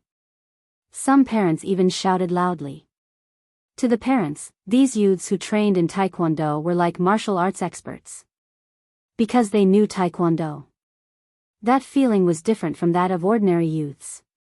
In short, in the eyes of the parents, as long as the children had a little bit of ability, they were already very powerful. This was also the reason why that boy named Lin Kuan, who looked quite good, was so smug. When a person was smug, it was completely dependent on the people around him flattering him. If no one around him flattered him, then there was no doubt that this person would not feel that he was different from ordinary people. After Lin Kuan finished punching, he domineeringly turned his head. He walked over and took a bottle of mineral water from a girl. He opened it and drank it. This girl was so happy that she almost fainted. Lin Kuan actually took the mineral water from her hand. Lin Kuan was already tired of these girls. Every time it was the same group of people who came to watch him punch. Once or twice, he felt very smug and knew how to brag about his strength. But every time it was the same group of people who came to watch him punch and then screamed and cheered. He was no longer satisfied. Just as Lin Kuan drank the mineral water that the girl gave him, he inadvertently glanced at Yun Jian and the other two not far away. These three girls, he had never seen them before. Lin Kuan tossed the bottle of mineral water in his hand away, allowing it to flow on the floor as he made his way to Yun Jian and the others. Lin Kuan went to pick up girls again. Standing not far away were a few people who were about the same age as Lin Kuan. They were also members of the Taekwondo dojo and were also Lin Kuan's good friends. Lin Kuan's attention, Lin Kuan's girls' attention, who was Lin Kuan? Lin Kuan, S. Lin Kuan ran a hand through her hair as she stared at Yun Jian and Luo Mei, waiting for their reply. Luo Mei gulped and hid behind Yun Jian without making a sound. Lin Kuan, on the other hand, looked at Yun Jian. "Are you sure you want me to comment?" Under Lin Kuan's expectant gaze, Yun Jian indifferently asked. "Of course." Lin Kuan flicked his hair again. He looked at Yun Jian expectantly and continued to confirm. He had full confidence that Yun Jian would definitely give him a very high evaluation. Because his strength was there for all to see, he would not accept any rebuttal. In the distance, Lin Kuan's friends all revealed mocking smiles. Which young girl who saw Lin Kuan's handsome and eye-catching side wouldn't be able to resist giving him a high evaluation? Everyone around them looked at Yun Jian as if they were making a solemn vow. However, he heard Yunjian's comment, fancy moves, flashy but not practical. Nice to look at, but useless. Lin Kuan was dumbfounded by this comment. She said. What did she say? Did she say that he was good-looking but useless? Hey, what's wrong with you? Lin Kuan is the best fighter in our Taekwondo dojo. You're a girl who doesn't even know how to fight. How dare you say that Lin Kuan's moves are flashy but not practical? You're provoking us, right? Do you think you're one of those famous special forces soldiers who moved in today? You're just a young girl, how dare you use such a tone to comment on us? If you have the guts, show us how to fight. Just as Yunjian finished her comment, the boys in Lin Kuan's group immediately ran over and pointed at Yunjian. Their tone was full of disdain for Yunjian. It was as if they were saying, you're a girl, so you should praise me. You don't even know Taekwondo, so what's so great about it? Just as they finished speaking, someone walked in through the door. The man looked around and found his target before calling out to Yunjian, Su Mei, and Luo Berry, you're here, 006, 057, 101, Officer Fong is calling us to gather outside. This person was one of Yunjian's special forces soldiers. Suddenly hearing this person's words, the boy who said that Yunjian was not good was shocked. Chapter 1637. Officer Fong led a team of special forces soldiers into the Taekwondo dojo, and they were about to have a one-on-one match. Even though Officer Fong brought Yunjian and her group of 20 over people here to keep a low profile, the news still leaked out. Special forces soldiers, to ordinary people, they were a sacred symbol. Normally, they wouldn't even be able to meet them. Being a special forces soldier represented strength. Why did the youths in the Taekwondo dojo train so hard? Wasn't it all for the sake of becoming stronger? And the special forces soldiers were such a powerful existence. As the saying goes, powerful people will always be looked up to. When they heard that Yunjian was a special forces soldier, all the parents and students in the Taekwondo dojo looked over with curiosity and shock. She's one of the most powerful special forces soldiers in the country? Lin Kuan, who was swaggering in front of Yunjian, was so shocked that his eyes widened. He looked at Yunjian with a terrified expression. The girl in front of him was actually one of the most powerful special forces soldiers in the country? Was she even 18 years old? Lin Kuan's expression changed. He stared at Yunjian, and his expression was as if he had stepped on dog poop. Just now, he was so cocky in front of Yunjian. He thought that a girl actually dared to use such a contemptuous tone to judge him. She was only good-looking, but she was useless.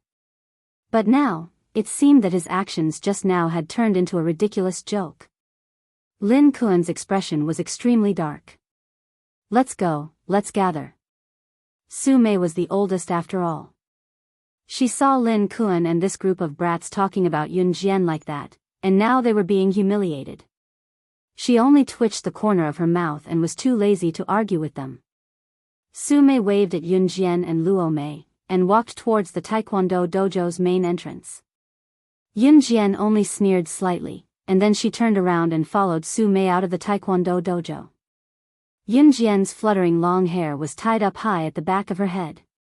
She wore a black tight suit, and her tall and beautiful figure was vividly displayed.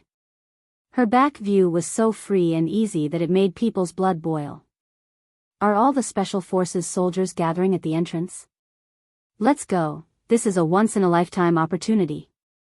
Why aren't you guys going to take a look?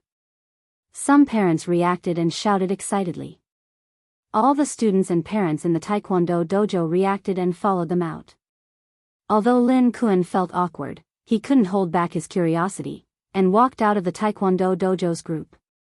The three of them were the last to gather at the entrance. Chief Fong was currently standing on the steps of the Taekwondo gym, looking down at them.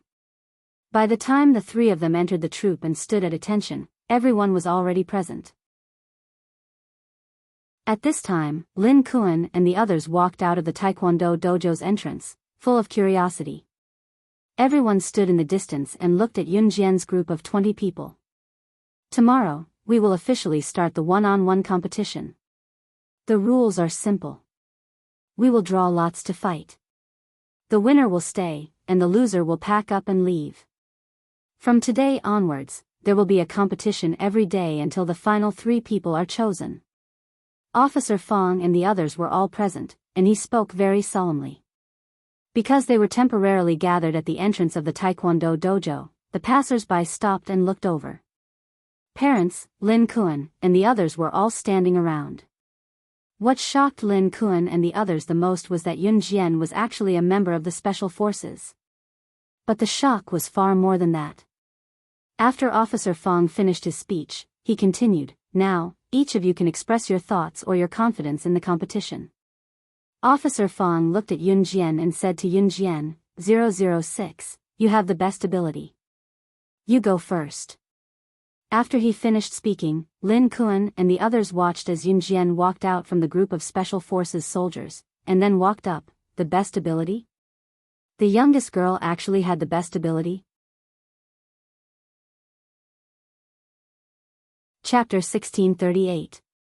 Lin Kuan and the others watched as Yun Jian left the team and slowly walked to the stairs of the Taekwondo dojo. She stood next to Chief Fong and turned around to look down at the people in the team. Seeing Yun Jian's solemn look, Lin Kuan and the others who were standing in the distance had an illusion for a moment. Yun Jian's appearance was like the king of all, looking down on everyone. Although Yun Jian's age and the aura she was exuding at this moment were completely different, Lin Kuan and the others who were standing in the distance couldn't help but be impressed by Yun Jian's aura. At this moment, Lin Kuan seemed to feel the difference between himself as a Taekwondo player and Yun Jian as the king of the Special Forces. In spite of it, Lin Kuan swallowed hard and shook his head, refocusing his gaze on Yun Jian. He saw Yun Jian standing next to Chief Fong. She narrowed her eyes and pursed her lips. In front of so many people, adults and children, she calmly said a sentence that made everyone feel that she was arrogant. "First place in this year's qualifier. Sorry, it's mine." Yun Jian's words were arrogant to the extreme. If the person who said this was a tall and sturdy man with great strength, no one present would have any doubts about it. But the person who said this was an underage girl who looked like she wasn't even 18 years old. Although Yun Jian's figure was slim, she was already 1.65 meters tall. Among women, this height wasn't considered short. In spite of it, Yun Jian was skinny. Her slender figure made her look like a frail little girl. Let's not talk about this. Look at the group of Special Forces soldiers standing below. Which one of them was as thin as Yun Jian? But Yun Jian was still so arrogant. Although Chief Fong said that Yun Jian's ability was the best. But ability didn't represent strength. This young lady was able to become a Special Forces soldier at such a young age. She even stood out after eliminating the other Special Forces soldiers. She's really amazing. It's a pity that she's not modest, and her strength isn't that strong either. Such an arrogant little girl won't last long. A male parent who knew about one of the contestants shook his head and sighed. Ha! Who are you trying to impress? Nan Lin, who was standing in the distance, sneered when she heard Yun Jian's words. He didn't say anything else. Zhou Duanzheng and the others, who had always been at odds with Yun Jian, didn't try to undermine her after Yun Jian spoke in front of so many people. When Yun Jian returned to her original position, it was Zhou Duanzheng's turn. Zhou Duanzheng glared at Yun Jian fiercely and strode up the stairs. 006. The one-on-one competition will officially start tomorrow. On the day I fight you, I'll let you know how to write the word strength gap. Zhou Duanzheng provoked Yun Jian with arrogant words as soon as he stood on the stairs. His tone was so mischievous that the surrounding audience was dumbfounded. When they finally reacted, the surrounding audience suddenly became excited. A public challenge? Then the one-on-one competition from tomorrow onwards would be fun. When Zhou Duanzheng came down the stairs, Yun Jian narrowed her eyes and met his gaze. She mercilessly rebutted Zhou Duanzheng's provocation in front of everyone.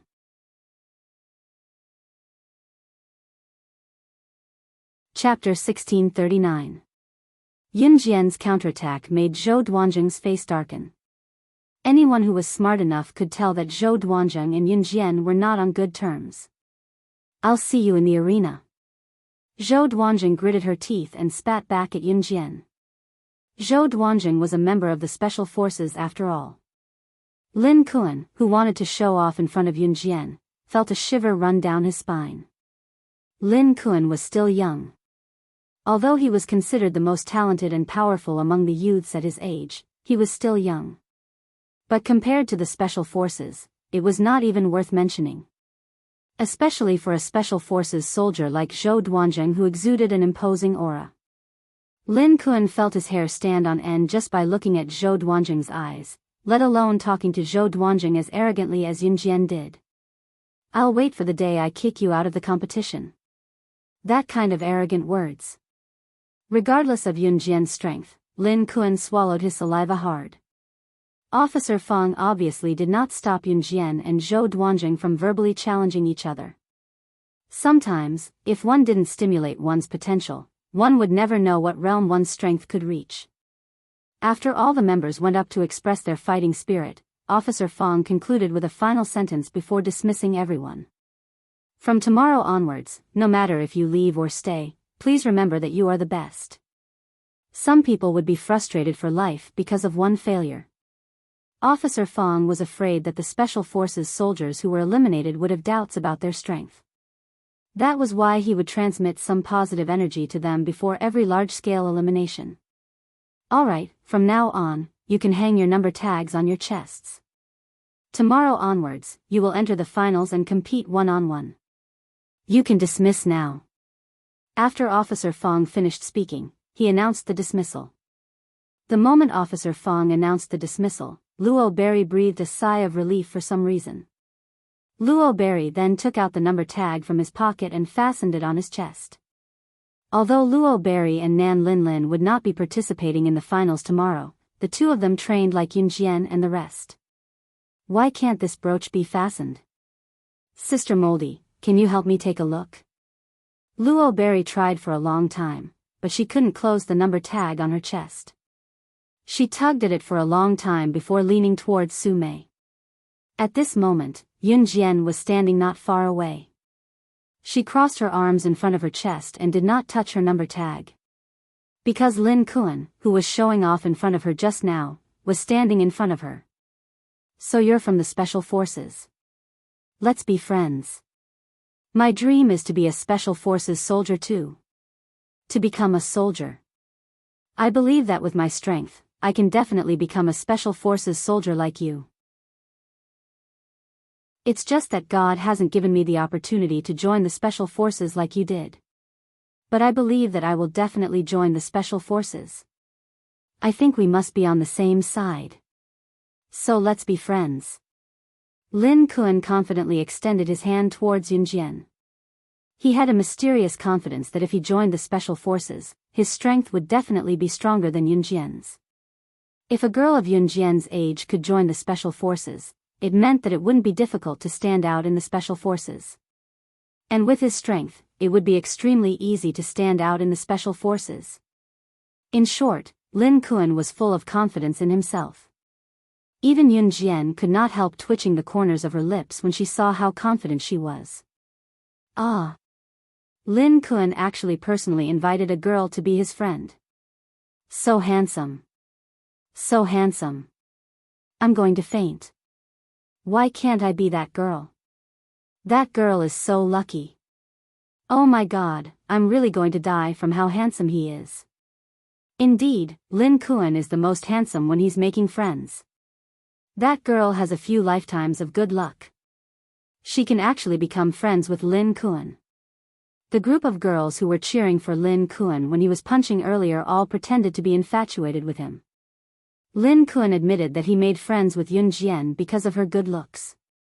But towards Yun Jian, Lin Kuan didn't have that kind of feeling.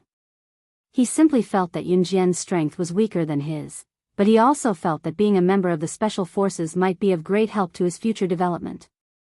Just as Lin Kuan extended his hand towards Yun Jian narrowed her eyes. But before she could say anything, Yun Jian felt an extra hand around her waist.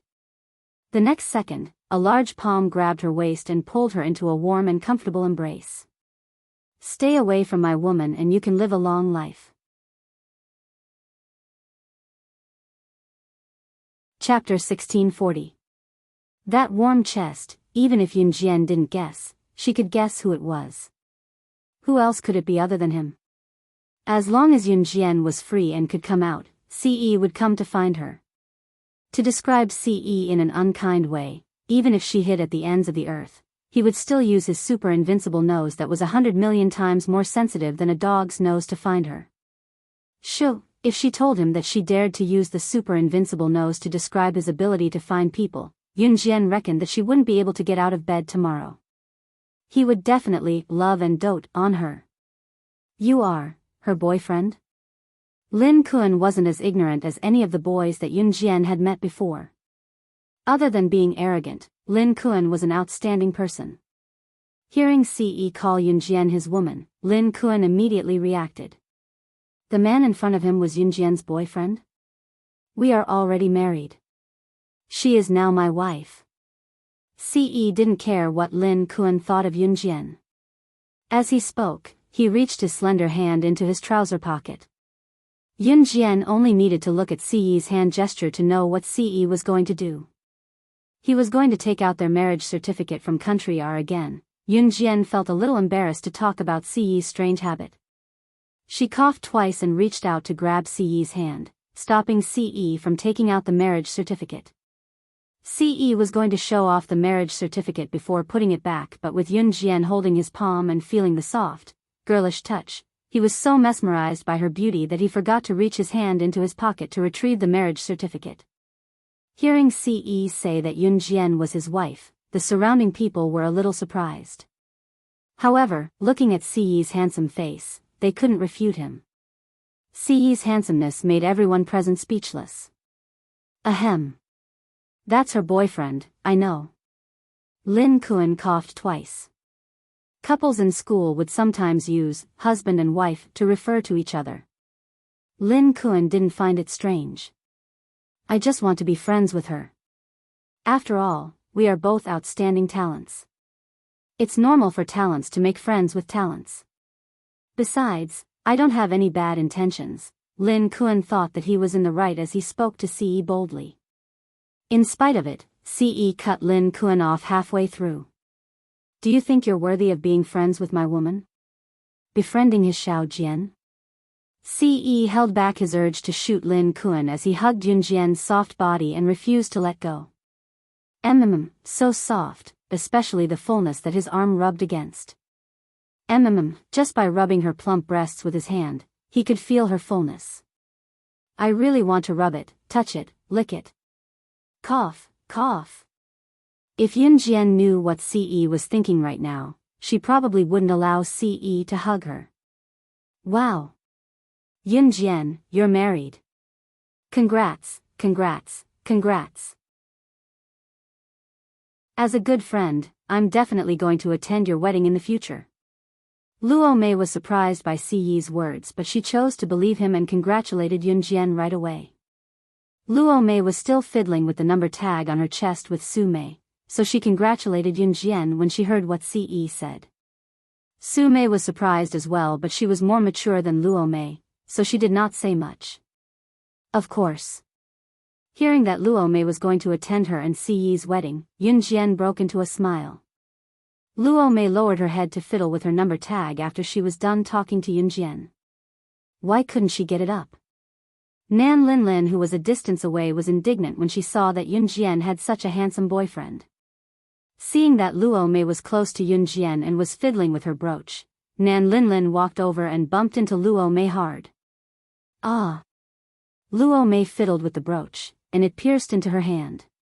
She screamed from the pain. Yunjian and Su Mei were about to make a move when they saw it. However, before Yunjian and Su Mei could do anything, Nan Linlin, who was about to enter the Taekwondo dojo, was grabbed by Mo Sun, who was standing behind CE, stopping her from moving forward.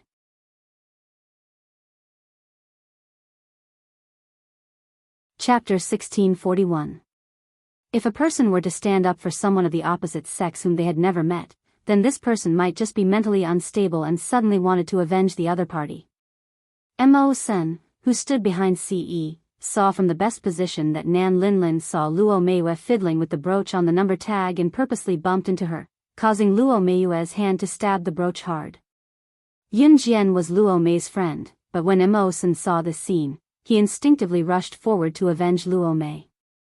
The brooch wasn't deep, but it wasn't shallow either. It was bleeding. Luo Mei gritted her teeth in pain and pulled the brooch out of her hand. Nan Linlin, who was dragged to the ground by Mo Sen, wanted to say something arrogantly, but when she saw Mo Sen's murderous gaze, she was so frightened that she quickly apologized. I am sorry. I'm sorry. Nan Linlin ran away as fast as she could after apologizing. Seeing this, Mo Sen didn't chase after her. He saw Luo Mei pull the brooch out of her hand and it was bleeding profusely. Hence, he took out a few pieces of tissue paper from his pocket and walked over to Luo Mei's other hand that wasn't injured. He placed the tissue paper on Luo Mei's uninjured hand and turned to stand behind Ce without a word. Lubi stared blankly at the tissue paper that Mo Sen had placed on her hand. She widened her beautiful eyes and glanced at Mo Sen before lowering her head to look at the tissue paper in her hand. Thank you. Luo Mei thanked Mo Sen politely. Mo Sen didn't say anything. Mo Sen's appearance was also very outstanding. Although he wasn't as handsome as Shuang, he was still very handsome. If Shuang didn't have that terrifying scar on his neck, he would be the most handsome of the 4 leaders of an Hun group. Unfortunately, with such a long scar, Mo Sen was more handsome than Shuang even though Shuang was still handsome. The finals are starting tomorrow. How about it, young man? Do you want to have a meal together? Officer Fang walked over from the side and looked at Ce with a young man with a bright future look as he invited him in a friendly manner. Everyone, let's go together. I'll be the host today. Let's have a good meal at the hotel. Officer Fang called the others and said excitedly.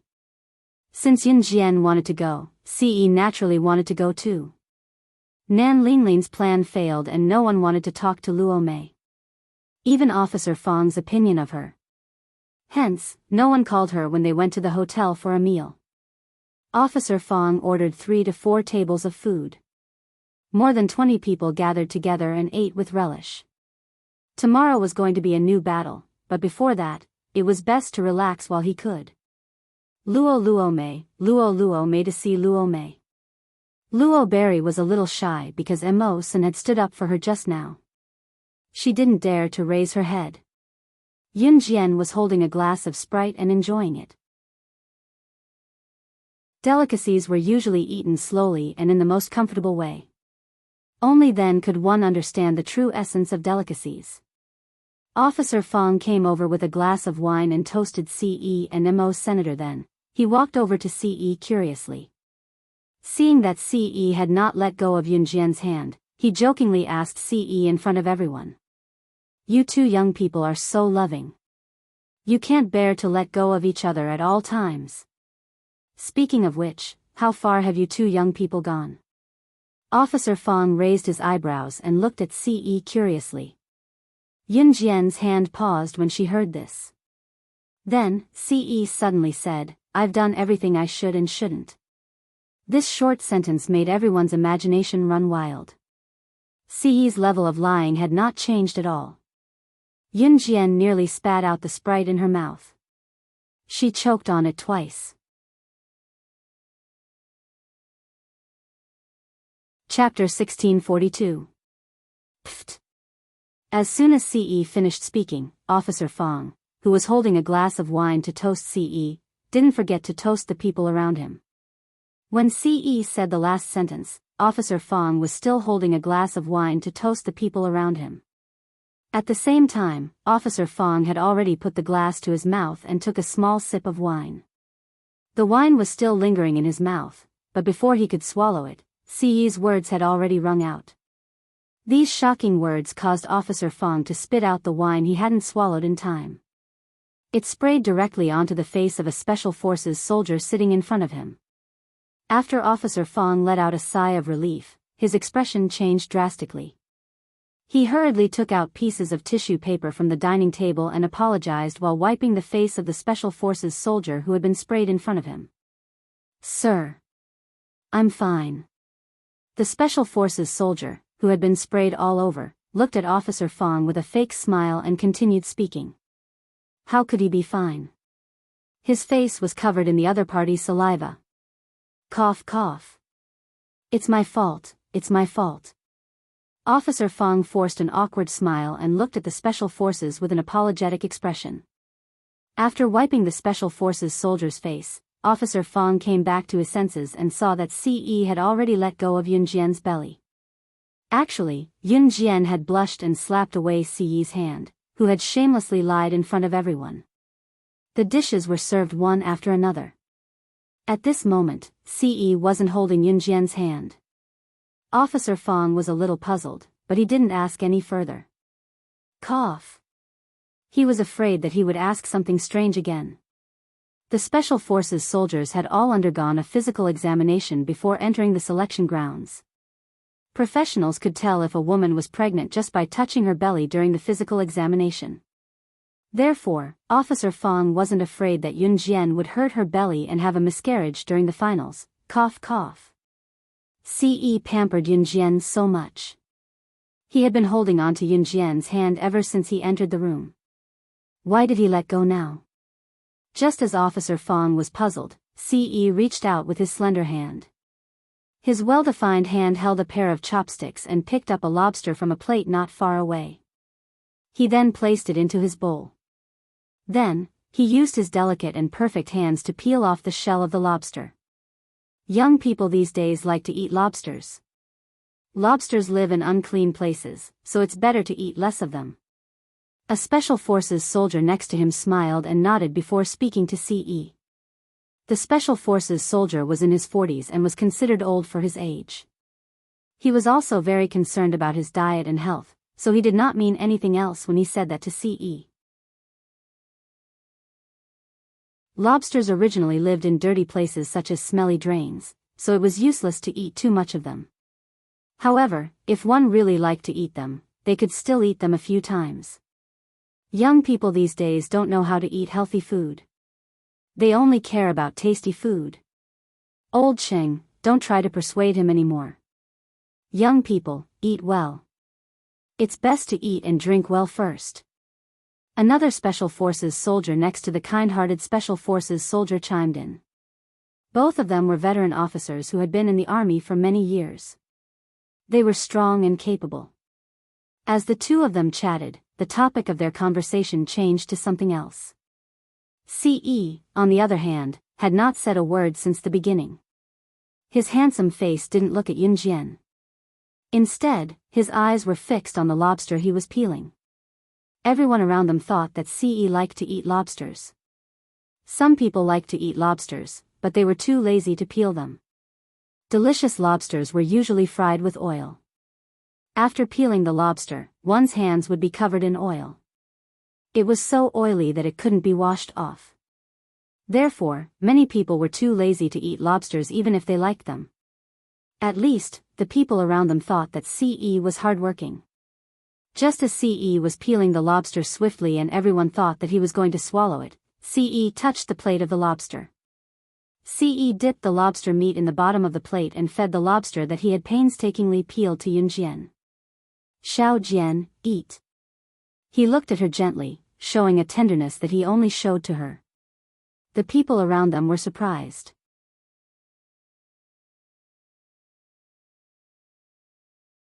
Chapter 1643. Yun Jian loved to eat prawns and lobsters. However, she rarely ate lobsters because the shell was hard to remove. This was because Xiao Yunju had once fed Yun Jian the lobster he had painstakingly peeled. Yun Jian pinched Xiao Yunju's tender cheeks. CE only found out about it then. Therefore, when the dishes were served today, CE peeled the lobsters as soon as he saw them. He peeled it very carefully, peeling off all the hard shells without leaving a single trace. If one were to ask if CE was a very hard-working person, the answer would be no. CE never peeled lobsters himself. In fact, he had never eaten lobsters that were fished out of smelly drains before. However, ever since he saw Yunjian eat the lobsters Xiao Yunju had peeled for her, she revealed a satisfied expression. She even pinched Xiao Yunju's cheeks. Ce was moved. In order to peel lobsters for Yunjian, he had specially researched lobsters. Therefore, Ce quickly finished peeling off the shell of the lobster and delivered it to Yunjian's mouth. Yunjian was shocked.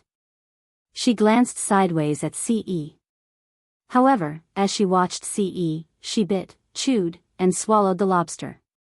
During this process, Yunjian kept staring at Ce's face. Although she didn't express her emotions, Yunjian's heart was filled with warmth. It was as if her entire body was enveloped by something called warmth. Is it delicious? Ce's warm voice sounded. His words were filled with warmth. He looked at Yunjian with his easygoing eyes. It was as if even the coldest snow mountain could be melted by his eyes. Yunjian lowered her head slightly. She blushed and nodded gently. It's delicious. I really like this taste. She had never told anyone that she liked lobsters. However, Ce knew about it. Yunjian didn't know how Ce knew that she liked lobsters. However, Yunjian wasn't stupid. She thought about it carefully. When she was eating the lobsters that Xiao Yunju had peeled for her, she had pinched Xiao Yunju's cheeks with a blissful look on her face.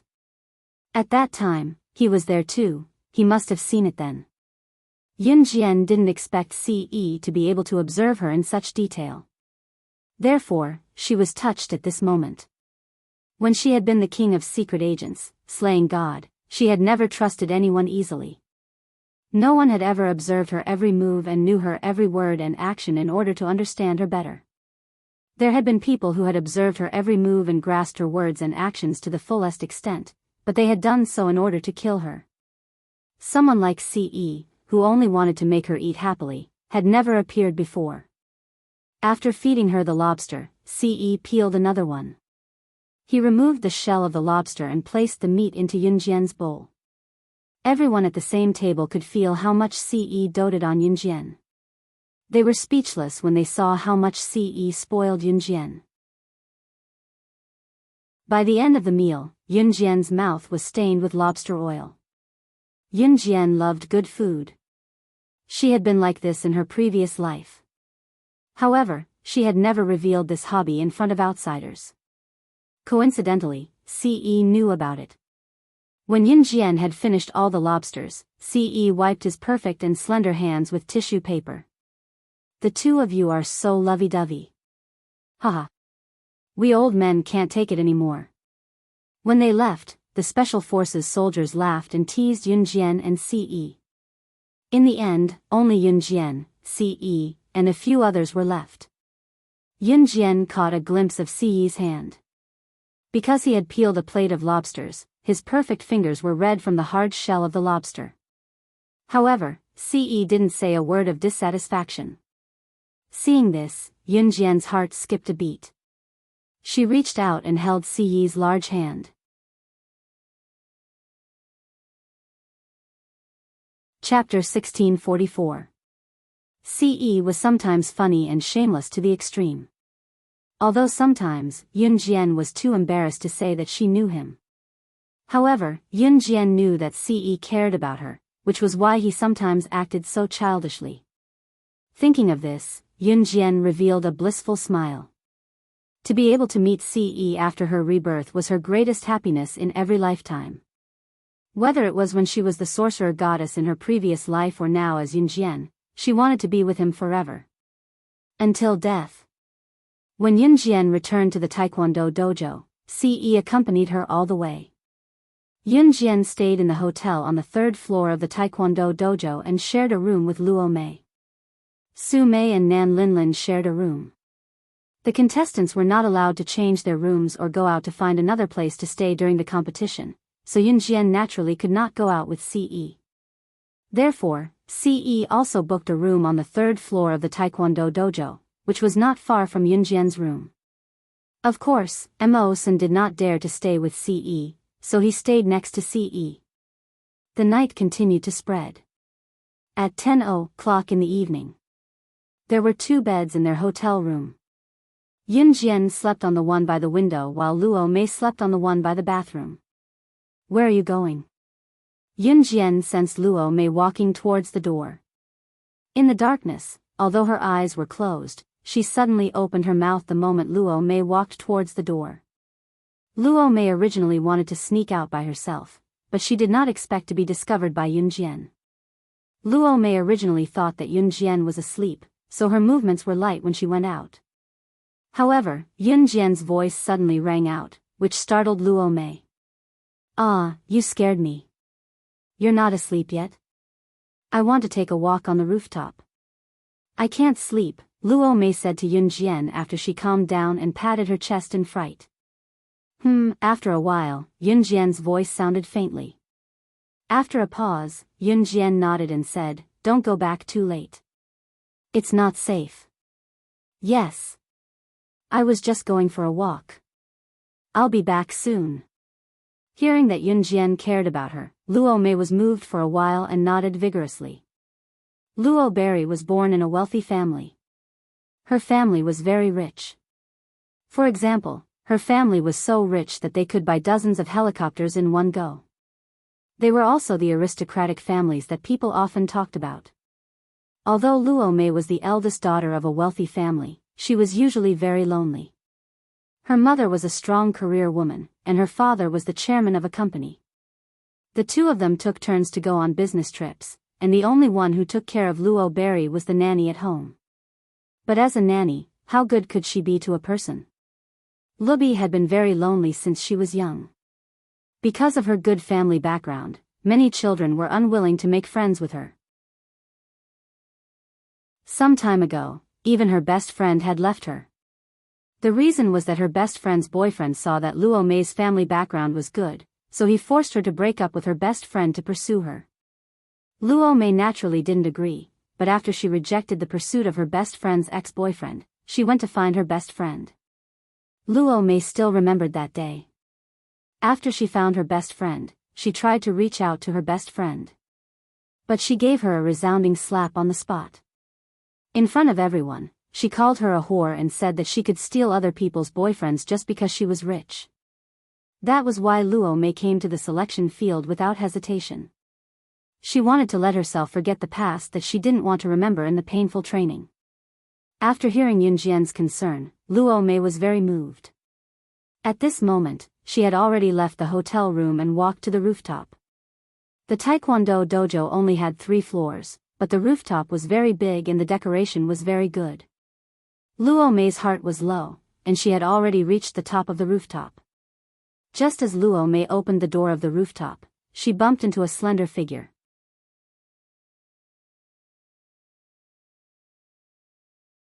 Chapter 1645.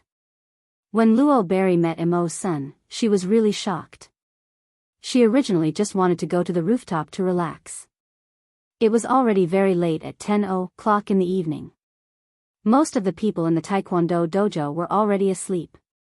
Luo Berry actually felt so bad that she wanted to cry, but she was afraid that crying in the room would wake Yunjian up or scare Yunjian, so she ran to the rooftop. Luo Berry's best friend had played with Luo Berry since they were young. The 2 of them had been friends for 11 years. In the past, Luo Berry always believed that only her best friend did not care about her outstanding family background and played with her as usual. However, after that incident, she was completely hurt. Even though she had been in the selection field for so long, sometimes she would run out and cry when she was upset. This would make her feel that life was actually just like that, and that crying would be fine. She did not need to let anyone know that she was crying. Luo Berry did not like to be seen crying. She was like her mother. Even if she bled and broke bones in front of outsiders, she would not shed a single tear. When she walked to the rooftop just now, the door to the stairs to the rooftop was mysterious. Luo Berry did not think much and opened the door, but she saw Mo-san at a glance. When she saw Mo-san for the first time, and it was also late at night, Luo Berry was so scared that she took a step back. Her legs went soft and she fell directly to the stairs. However, Before Luo Berry fell, Mo-san reacted naturally and reached out his hand to grab Luo Berry, who was about to fall down the stairs, and pulled her to him. Mo-san was a very gentleman. He would not take this opportunity to pull Luo Berry into his arms and take advantage of her. Even if Mo-san admitted that when he first saw Luo Berry, he knew that Luo Berry's appearance was very much to his taste. Be careful. After Mo-san pulled Luo Berry, he stabilized Luo Berry on the spot. Then he said these two words to Luo Berry without any change in his expression. Thank you. Luo Berry was so scared that her expression changed instantly. She thought that she was going to fall. However, Mo-san held her at the same time. This was the second time he helped her. Luo Berry thanked him. You're welcome. Be careful. After Mo-san said these two words, his expression did not change at all. He turned around with a cold face and was about to leave. You. Luo Berry called out to Mo-san again. Mo-san had just gone down the first step. Thank you for what happened during the day. Luo Berry bowed to Mo-san and said. Be careful in the future. If you're too naive, you'll be killed easily. Mo-san did not say anything else, but this sentence was a little cruel to Rockberry. Anyway, thank you. Lowberry nodded heavily at Mo Sr. And Luo Berries. Berry heaved a sigh of relief and found a spot on the rooftop to sit down. She looked up at the twinkling stars in the sky. SSS2's AZSS2. At home, she was doted on by her parents. At school, she had friends to take care of her. Everyone cared for each other. After returning home, she could only face the empty house and walk to school alone. Her best friend whom she had played with for 11 years scolded her for being a whore.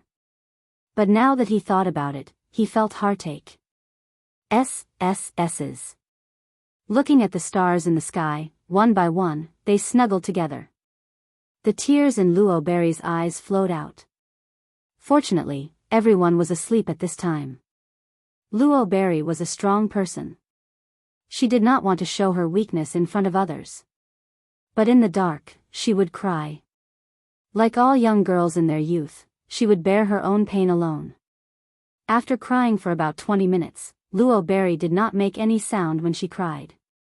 When she was tired from crying, Luo Berry stood up and went back to her hotel room as usual.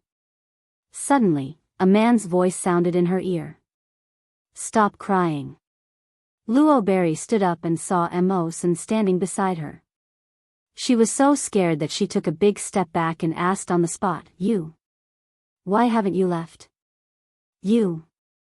How long have you been standing here? Luo Berry was most afraid of people seeing her weak side. So the moment she saw Mo-san, her expression changed drastically.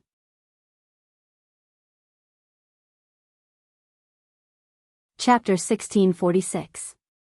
From the beginning, Mo-san said simply. He had been standing beside Luo Berry since she started crying. However, Mo-san knew how to restrain his aura, so Luo Berry didn't notice him. Then, Mo-san handed Luo Berry a piece of tissue paper again. Wipe yourself. Thank you. Luo Berry took the tissue paper from Mo-san awkwardly. She saw Mo-san turn around and leave after giving her the tissue paper. Luo Berry couldn't help but call out to him, Can you not tell anyone about what happened just now? She didn't want others to know about her weak side. Mo-san's footsteps paused. After finishing his last sentence, he walked away without looking back. I didn't see anything. Did that mean he wouldn't tell anyone? Luo Berry heard Mo-san's words and shouted at him again, Thank you. When Luo Berry returned to the hotel room, Yun Jian had already fallen asleep. The next morning, the Taekwondo channel's business was booming. The door was so crowded that it was impossible to enter. It was mainly because some people with big mouths spread the news that 20 Special Forces soldiers were going to have a one-on-one fight here. Countless locals came here to see the Special Forces soldiers in a one-on-one fight. Lin Kuan and his group came here early in the morning. Lin Kuan mainly felt that his strength was on par with Yunjian's. He came here to see what kind of realm Yunjian could reach. There are so many people. Luo Berry woke up early. Her eyes were red from crying last night and she had already used ice water to cool them down. She was shocked by the crowd when she came out of the hotel room. Yunjian's voice sounded indifferently. Ce and Mo Sen came over at this time. Luo Berry looked into the distance and could clearly feel Mo Sen's gaze on her from behind Ce. At first, she unconsciously turned her head to glance at the gaze that was staring at her. However, when she realized that Mo Sen was really staring at her, she was so scared that she turned her head away and didn't dare to look at him again. The first round of the preliminaries is about to begin. 006, 057, get on stage. Someone ran over from afar and shouted for Yunjian and Su Mei to get on stage. Yunjian glanced at Ce before walking over with Su Mei. Good luck. Luo Mei didn't participate, but when she saw that Yunjian and Su Mei were about to leave, she waved to Yunjian and Su Mei and made a cheering gesture. This time, the competition would be in the form of drawing lots. In the first round of the competition, there were a total of 20 people, and everyone had to draw a lot. The numbers were from 1 to 10, and each piece of white paper was marked with numbers from 1 to 10. There were a total of 20 lots. The numbers from 1 to 10 would appear twice, so there would be a total of 20 lots. In these 20 lots, 2 people would draw one. Then, these 2 people would be the opponents of each other. The winner would then continue to battle the next day, and the loser would be eliminated on the spot. Yunjian drew a 6 again, while Su Mei drew a 9. This competition was organized according to the order. The 2 people who drew 1 would fight each other, and they would take turns. By the time it was Yunjian's turn, the whole place was in an uproar. Yunjian was the youngest, but everyone present had seen how arrogant Yunjian was yesterday. So, they were all very excited to see Yunjian's strength. What was even more exciting was that Zhou Duanzheng, who had challenged Yunjian yesterday, was the first person to go up against Yunjian. Holding the number 6, Zhou Duanzheng glared at Yunjian fiercely and walked to the temporary arena where he was facing Yunjian. The arena was more than a meter above the ground. 006, looks like you're quite lucky. Wait a moment, I'll kick you out of the preliminaries. Zhou Duanzheng glared at Yunjian and said fiercely. Yunjian didn't reply to Zhou Duanzheng. At this moment, everyone around looked at the scene in front of them excitedly. It wasn't until Officer Fong solemnly announced the start of the battle that Zhou Duanzheng shouted and pounced on Yunjian. He wanted to kick Yunjian out of the arena with one punch. Yunjian didn't move. Is she scared out of her wits? Someone asked in surprise. Get out of the preliminaries. Zhou Duanzheng had already come to Yunjian's side. However, just as Zhou Duanzheng's fist was about to reach Yunjian, Yunjian just tilted her body sideways and dodged Zhou Duanzheng's punch. In a second, she flashed behind Zhou Duanzheng, stood behind him, and kicked Zhou Duanzheng off the stage, ending the competition. It was so fast that the naked eye couldn't see when Yunjian came behind Zhou Duanzheng. It was really just a second. Yunjian won this battle in a second. At this moment, everyone's eyes widened, and their faces changed rapidly. How did Yunjian win just like that? Officer Fong had just announced the start of the competition. How did it end? Didn't it just start? Some people were so scared that they didn't even have time to react. How did it end just as it started? Yunjian really won so easily? The competition hadn't even started yet.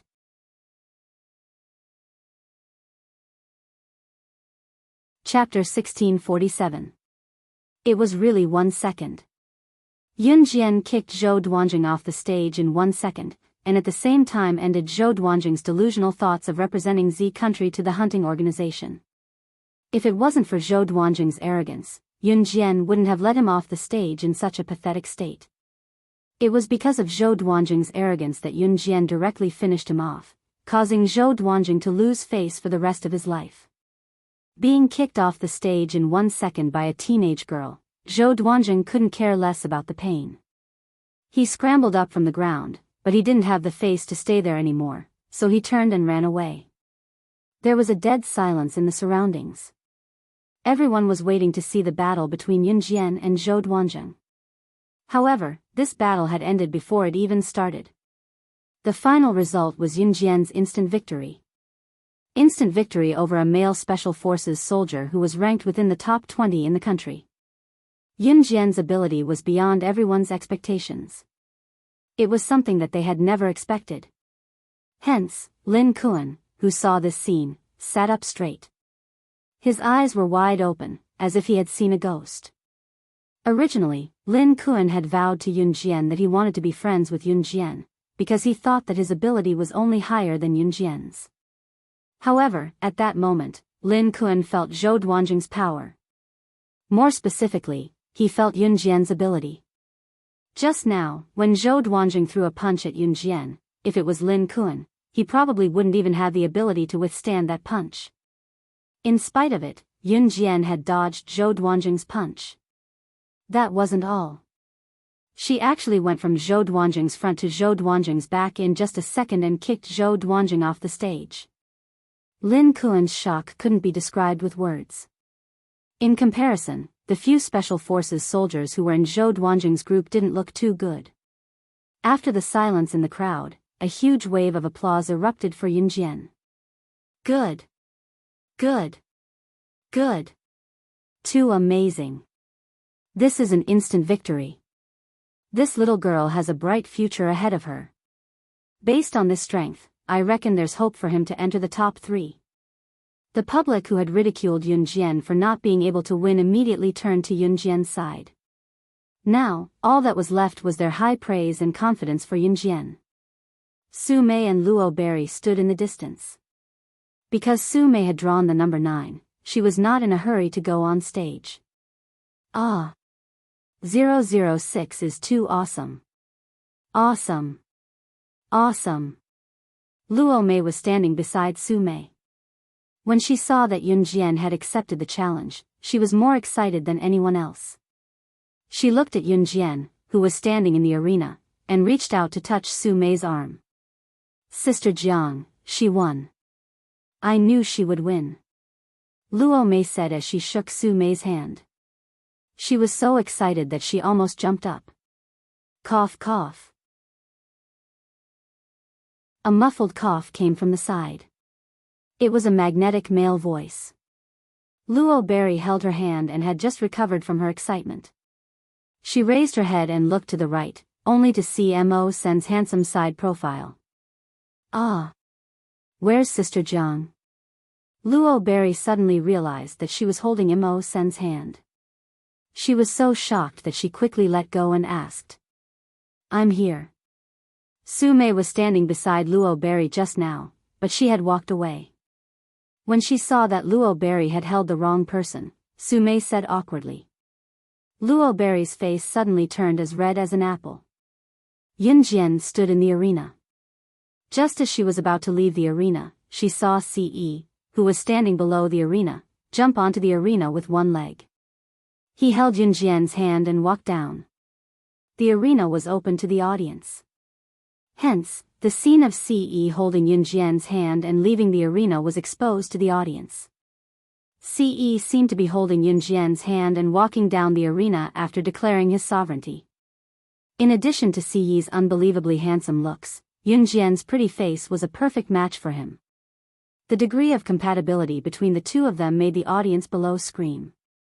Oh my God, there are actually two people who are so compatible in this world.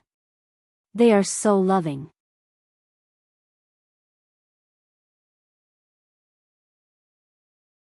Chapter 1648.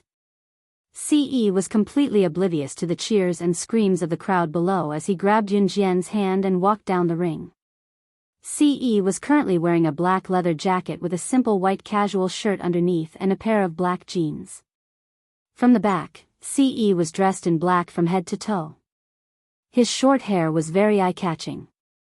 Standing at 185 meters tall, he looked like a movie star from the back. He was so handsome that even if he tried to hide his brilliance, it could not hide his dashing side. Yun Jian was wearing an extremely loose sportswear that matched her upper body and lower body in black and white. Coupled with her high ponytail and extremely slim figure, Ce could not help but feel a sense of relief. Ce held Yun Jian's hand as they walked forward. Looking at them from the back, their compatibility could be felt just by looking at them. What was more, Ce's swift movement when he leaped into the ring and his indulgent gaze that only had Yun Jian in his eyes. Just now, Ce had grabbed Yun Jian's hand and walked out of the ring. It was only a split second, but it had the audience's eyes popping out of their sockets. Words like handsome man and beautiful woman were no longer enough to describe how compatible Yun Jian and Ce were. Young master. Mo-san lowered his head at Ce when he saw Ce coming over. Go back first. Ce did not look at Mo-senator. He held Yun Jian's hand and walked around Mo-san and the others to leave, leaving Mo-san with these words before he left. An Hun group was busy, especially Ce, who was the leader of an Hun. He was busier than anyone else. In spite of it, Ce would not leave for the next few days. He had to accompany Yun Jian to get a spot in the hunting school and watch Yun Jian win. There was nothing more important than his woman. Xiao Jian was more precious to him than anything else. She was one of a kind. He asked Mo-san to go back first because he wanted Mo-san to go back to an Hun to deal with the organization's affairs. Yes. Mo-san responded to Ce's order without any change in his expression. At this moment, Ce had already pulled Yun Jian's hand and left the Taekwondo dojo. After listening to Ce's order, Mo-san sent a message to the helicopter pilot who had sent him and Ce here before walking out of the Taekwondo dojo. The live broadcast was still ongoing. The audience was still watching the one-on-one battle between the Special Forces soldiers. Other than Yun Jian, there was no one else who could defeat the opponent within a second. Most of the Special Forces needed about half an hour to determine the winner.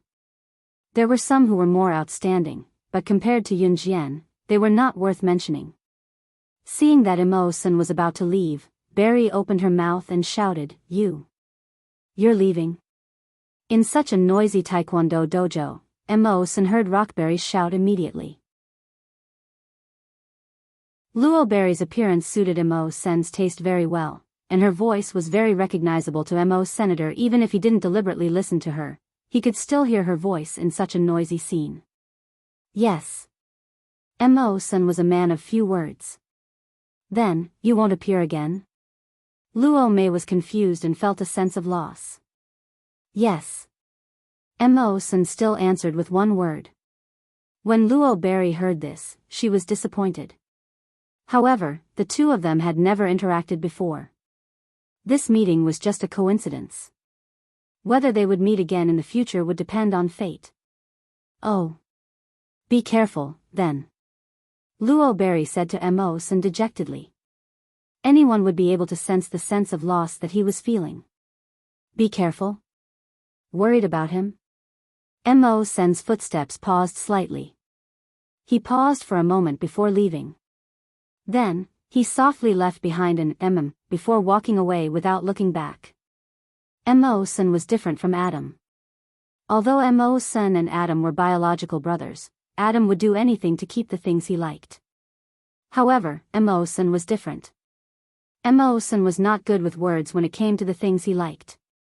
At least, that was what Mo-san thought before this.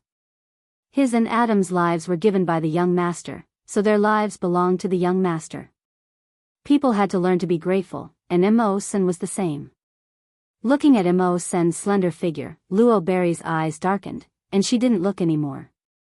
The Taekwondo dojo was still going on with the competition. Ce brought Yun Jian directly to a sea of flowers. There was no end in sight, and there was some natural beauty.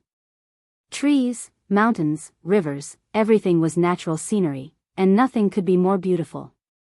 When Ce brought Yun Jian here, Yun Jian saw hot air balloons one after another not far away. She was slightly stunned. However, she heard Ce's magnetic male voice, and his breath sprayed on her head. Do you like it?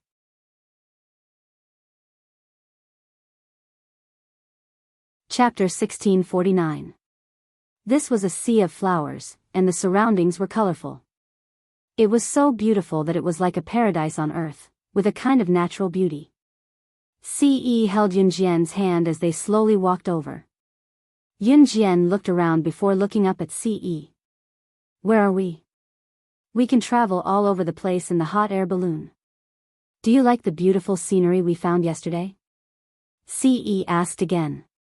As he spoke, he had already wrapped his slender arm around Yunjian's waist. He lowered his head and looked at Yunjian as though he was asking for Yunjian's opinion. Seeing Ce's expectant expression, she wanted to write, "Hurry up and praise me. Hurry up and praise me," on Yunjian's face. It was an innocent smile. She nodded at Ce. Yeah, I like it a lot. Hearing that she liked it, Ce broke into a smile. He held Yunjian's hand and walked over to the uncle who was releasing the hot air balloon. This area of hot air balloons had been built by the uncle in front of them and a few investors who had partnered with him. There were many hot air balloons floating in the sky. There were many couples around and it was very crowded. The hot air balloon here was not the kind of hot air balloon that had a fixed location. It would float the tourists across the endless sea of flowers and slowly land on the opposite side of the river. Although it looked exciting, it was very safe. Hence, there were many tourists coming and going and many people riding the hot air balloons. In the blink of an eye, there were only 1 or 2 free hot air balloons left. Don't rush, don't rush. Everyone, don't rush. Take your time. We've already contacted the warehouse to deliver the hot air balloons to everyone. Come one by one, don't rush. The owner of the hot air balloon, the uncle, was waving his hand to signal the passengers to not rush and that the hot air balloons would be delivered from the warehouse soon. In reality, the weather had been good and the sun was shining brightly over the past few days, so there were many people riding the hot air balloons. As a result, there were not enough hot air balloons. There were many people lining up for the hot air balloon. Ce held Yunjian's hand as they lined up, enjoying the feeling of lining up. He did not use any of his identities to drive away the surrounding people, nor did he directly contract the venue. Instead, he held Yunjian's hand and lined up like an ordinary couple, waiting in line to sit in the hot air balloon. The queue lasted for an entire afternoon. By the time it was Yunjian and Ce's turn to ride the hot air balloon, it was already evening. Come, come, come, it's your turn to be a couple. Come up quickly. The old man waved at Yunjian and Ce. Their husband and wife, Ce corrected the old man as he waved his hand. Ahem. So young. So they were husband and wife. This little girl is so young, but she has a husband who dotes on her. This way. Just step on it. When the old man heard Ce's words, he flashed his big yellow teeth and smiled. Then, he gestured for Yunjian and Ce to board the hot air balloon. The hot air balloon's temperature was controlled very well. Therefore, only a young couple usually sat in the hot air balloon. Because there were handles on the hot air balloon, if one wanted to land, they just had to pull the handle off. When Ce and Yunjian boarded the hot air balloon, the old man stuck his head out and smiled at Yunjian. Then, he said to Ce with a sneaky look, "Young man, when you're at the highest point of the hot air balloon, give your wife a kiss, and I promise you'll be together for a long time. Let's go." After the old man finished his last sentence, he released the string tied to the hot air balloon. The hot air balloon immediately floated up from the ground and ascended into the sky.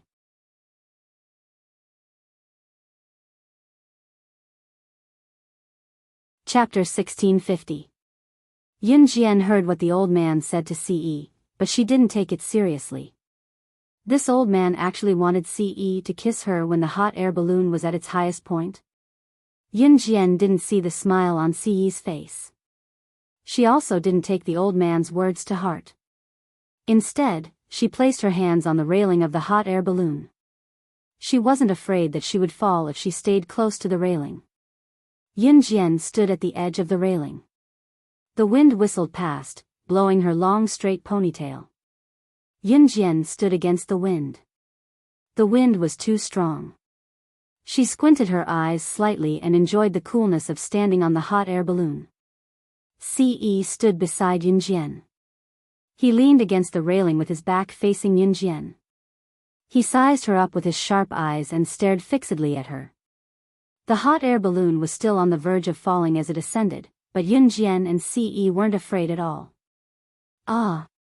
It's so scary. I want to go down. I want to go down. Would he fall? It's too scary. I don't want to stay on the hot air balloon anymore. There were 3 or 4 people standing on the hot air balloon next to them. They stood side by side with Yunjian and Ce for a while. A woman on the hot air balloon was hiding in the basket of the hot air balloon. She didn't even dare to move. She looked as if she was afraid that the hot air balloon she was sitting on would fall. No matter how the people around her pulled and pulled, the woman acted as if she was about to fall and die. She was so scared that her eyes kept rolling back. Look at the couple next door. They aren't scared at all. Why are you so scared? You're even making a fuss. Don't you feel embarrassed? On the hot air balloon next to Yunjian's, a man was lecturing the woman who was so scared that her eyes were rolling back. However, the woman squatted down and hugged the basket of the hot air balloon. The hot air balloon flew high, and it did not have a rocket launcher like an airplane, nor was it like a Ferris wheel. At least, there was a pillar that was close to the ground to support the entire set. Sitting in a hot air balloon gave people the feeling that they were floating in the air, which made them feel extremely insecure. Not long after, the hot air balloon that was flying alongside Yunjian and Ce chose to descend.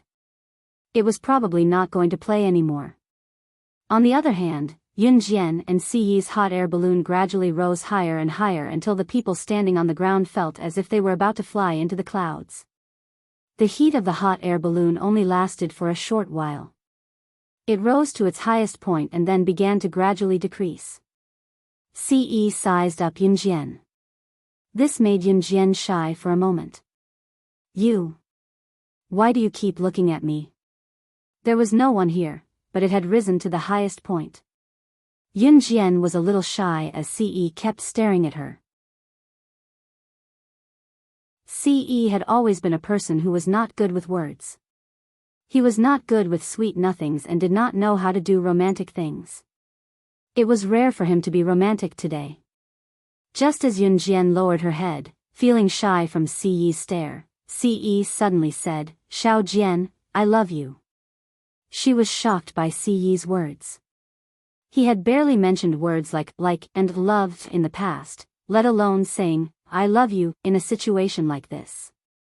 The hot air balloon was already at maximum power and hovered at the highest point, where the clouds could be seen just by looking up. Before Yunjian could react, Ce suddenly placed his hand on the railing of the hot air balloon and tugged at the rope that was tied to the basket, purposely creating a bump for the basket without letting Yunjian notice. Yunjian lost her footing and fell straight into Ce's arms. Ce caught Yunjian's body and lowered his head, bending slightly to press his lips against Yunjian's soft ones, biting away the petals of Yunjian's lips intimately. Yunjian did not react in time and was kissed head-on. Blinking, her long lashes fluttered, but she did not reject Ce's kiss.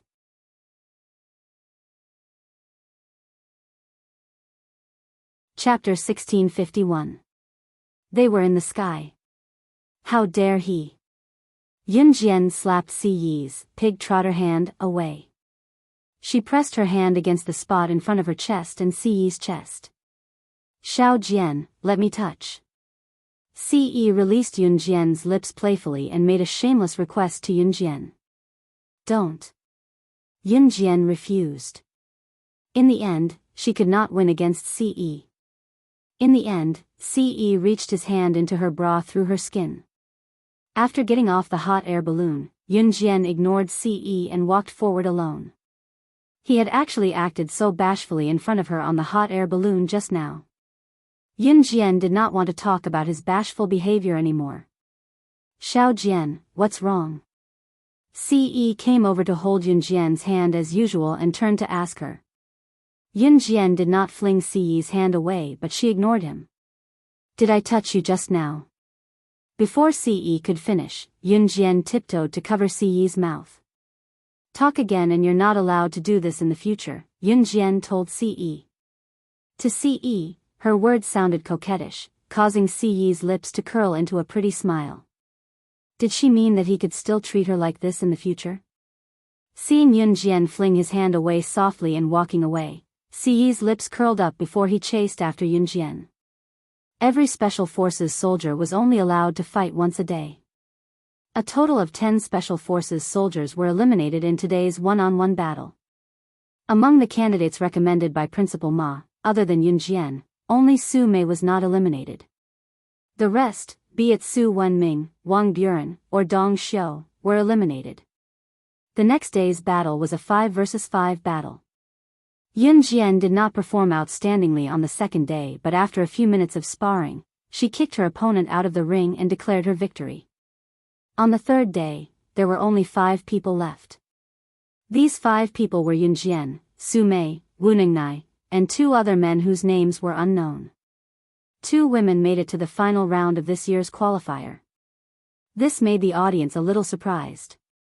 After all, it was always the men who made it to the end in the previous qualifiers. Women were weaker than men, so the chances of them making it to the final round were slim. But this year, there were actually 2 women who made it to the final round, which made the people present doubt again. Could Yunjian and Su Mei really make it to the top 3? In the last round of the competition, there were a total of 5 people. The 5 of them would take turns to fight. This meant that Yunjian would have to fight the remaining 4 people who made it to the last 4 rounds. Everyone had to fight 4 rounds. After the 4 rounds, whoever won the most rounds would be the winner. This meant that Yunjian would have to fight Su Mei. 006, use all your strength to fight me. I won't let you win. Of course, don't let me win. Su Mei was full of fighting spirit. She smiled and said to Yunjian, "Definitely." Yunjian pursed her lips and turned her head back to her. Naturally, she would not let Su Mei win. At this moment, the final battle was about to begin. Yunjian's first opponent was Wu Ningnai. At this moment, Wu Ningnai stared at Yunjian with hatred. "You made my brother look bad. Today, I will let you know what the gap in strength is." Zhou Duan, who was kicked off the stage by Yunjian, was Wu Ningnai's brother. At this moment, Wu Ningnai was very confident in himself. Yunjian narrowed her eyes. Just as she was about to say something. Bang! There was a loud noise. In the ring, a white smoke bomb was suddenly thrown up and exploded in the ring. Then, the surroundings were filled with smoke. "Oh, he.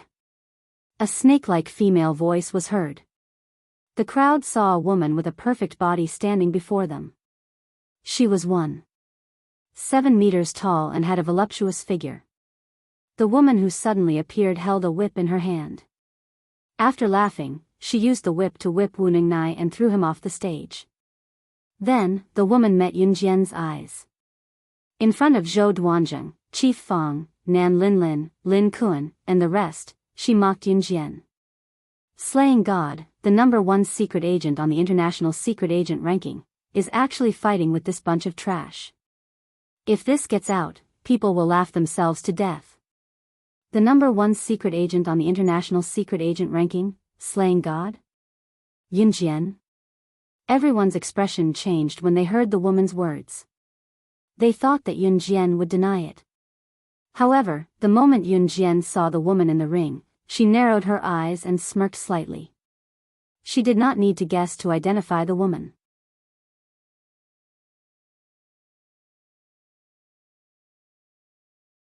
Chapter 1652.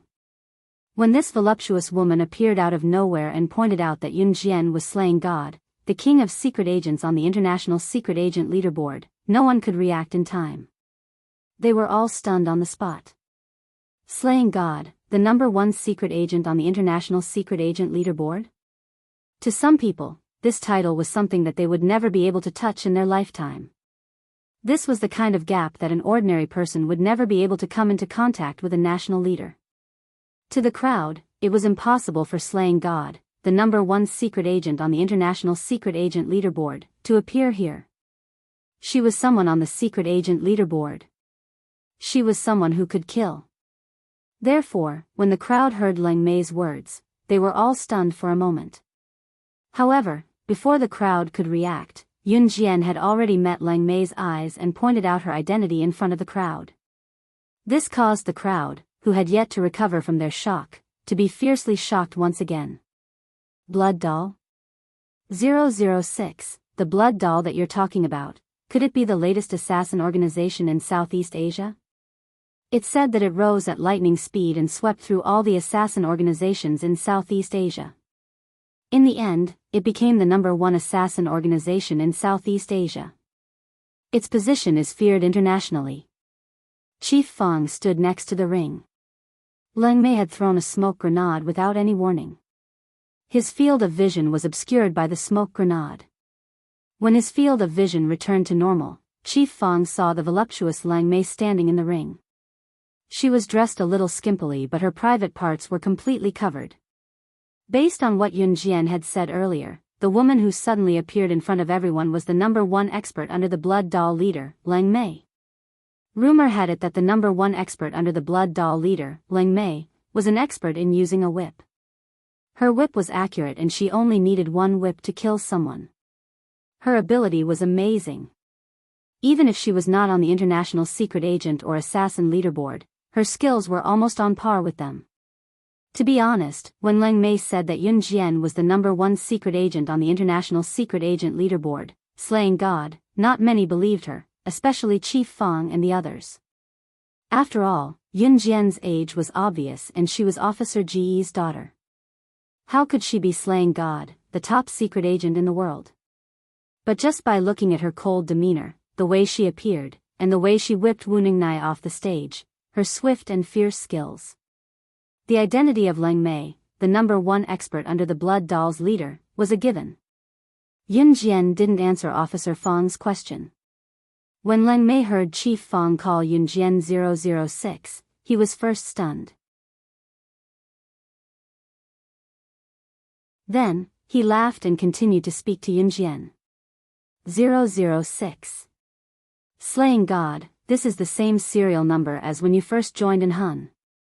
Leng Mei clearly knew everything about Yun Jian. Hearing Chief Fang call Yun Jian 006, Leng Mei took the opportunity to ask questions.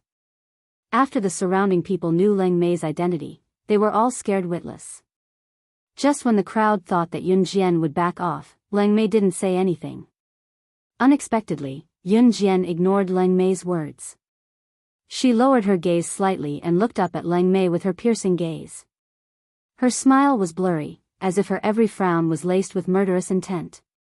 With a faint smirk, Yun Jian suddenly opened and closed her hand in front of the audience, including Lin Kuan, Zhou Duanzheng, Nan Linlin, and the rest. A butterfly knife suddenly appeared in her hand. Yun Jian took 2 steps toward Leng Mei. At that moment, she looked like a demon from hell in front of the crowd. She smiled at Leng Mei indifferently.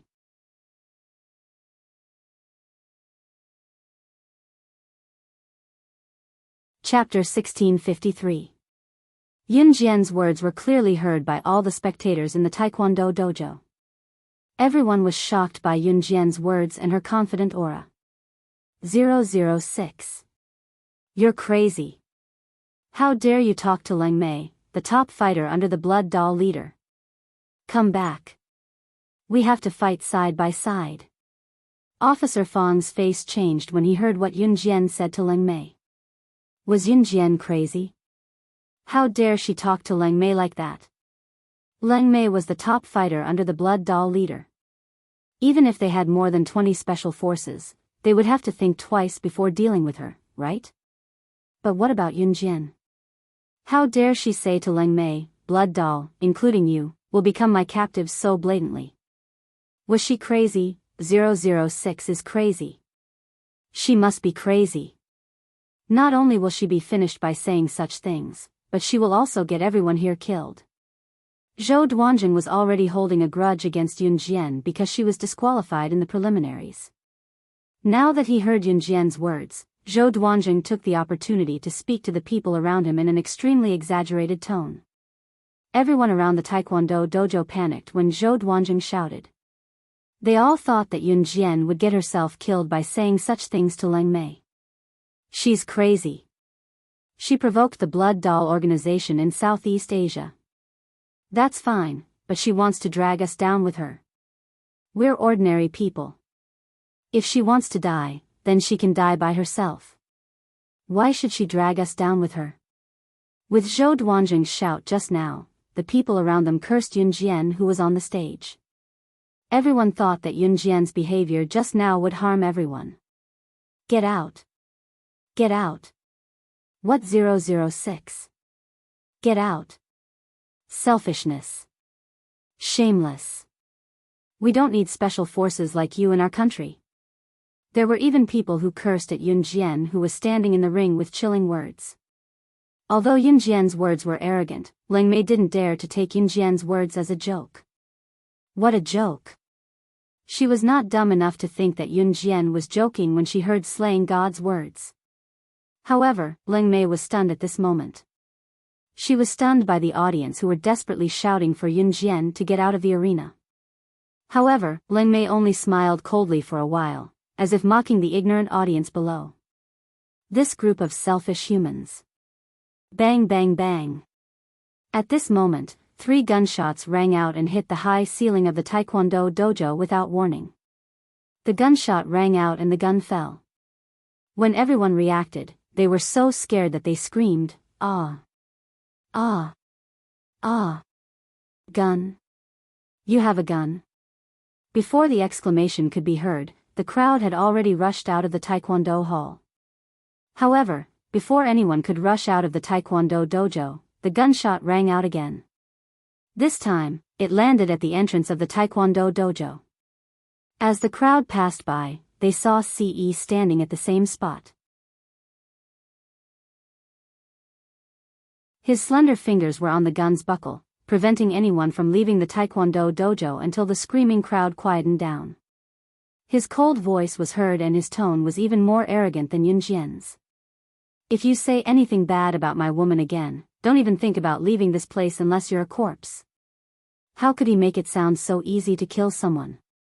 Moreover, the people around had only said something bad about Yun Jian and he wanted to kill someone because of it. The crowd was frightened by CE's cold and sharp gaze. They saw CE sweeping his gun around. His cold gaze made everyone's hearts pound in fear. At this moment, CE's voice was heard again. "If anyone says anything bad about my woman again, this will be your outcome." After that, CE turned his gun sideways. Without even looking, he aimed the gun's muzzle at the chain hanging from the ceiling and fired a shot. The gunshot rang out and the gun fell. On the ceiling, the shot was so accurate that it broke the chain hanging from the ceiling.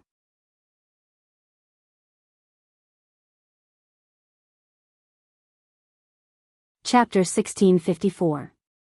CE's actions frightened everyone around him. Fortunately, there was no one standing next to the huge chandelier in the Taekwondo dojo. However, the chandelier's chain was broken by CE's shot. The huge chandelier crashed from the ceiling to the ground, making a loud noise. The entire chandelier was smashed into pieces within a few seconds. The broken parts were unbearable to look at. If there had been anyone standing around, even if they hadn't been frightened, they would have been pierced by the glass shards that flew everywhere when the chandelier shattered.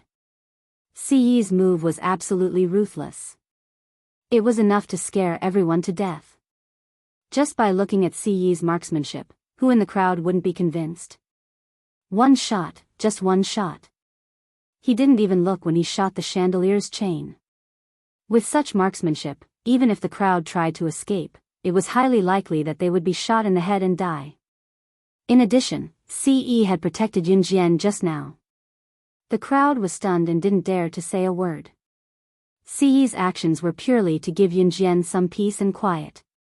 It was a battle between Yun Jian and the Blood Doll's #1 expert, Leng Mei. Officer Fong was also shocked by CE's marksmanship. However, he reacted very quickly. 006, don't do anything stupid. She is the blood doll's #1 expert, Leng Mei. Let's fight together. We're not afraid of her. Don't mess around by yourself. Officer Fong still didn't relent. He was worried about Yun Jian, so he kept talking to Yun Jian. Officer Fong knew that Yun Jian was Gu Yunjian's daughter.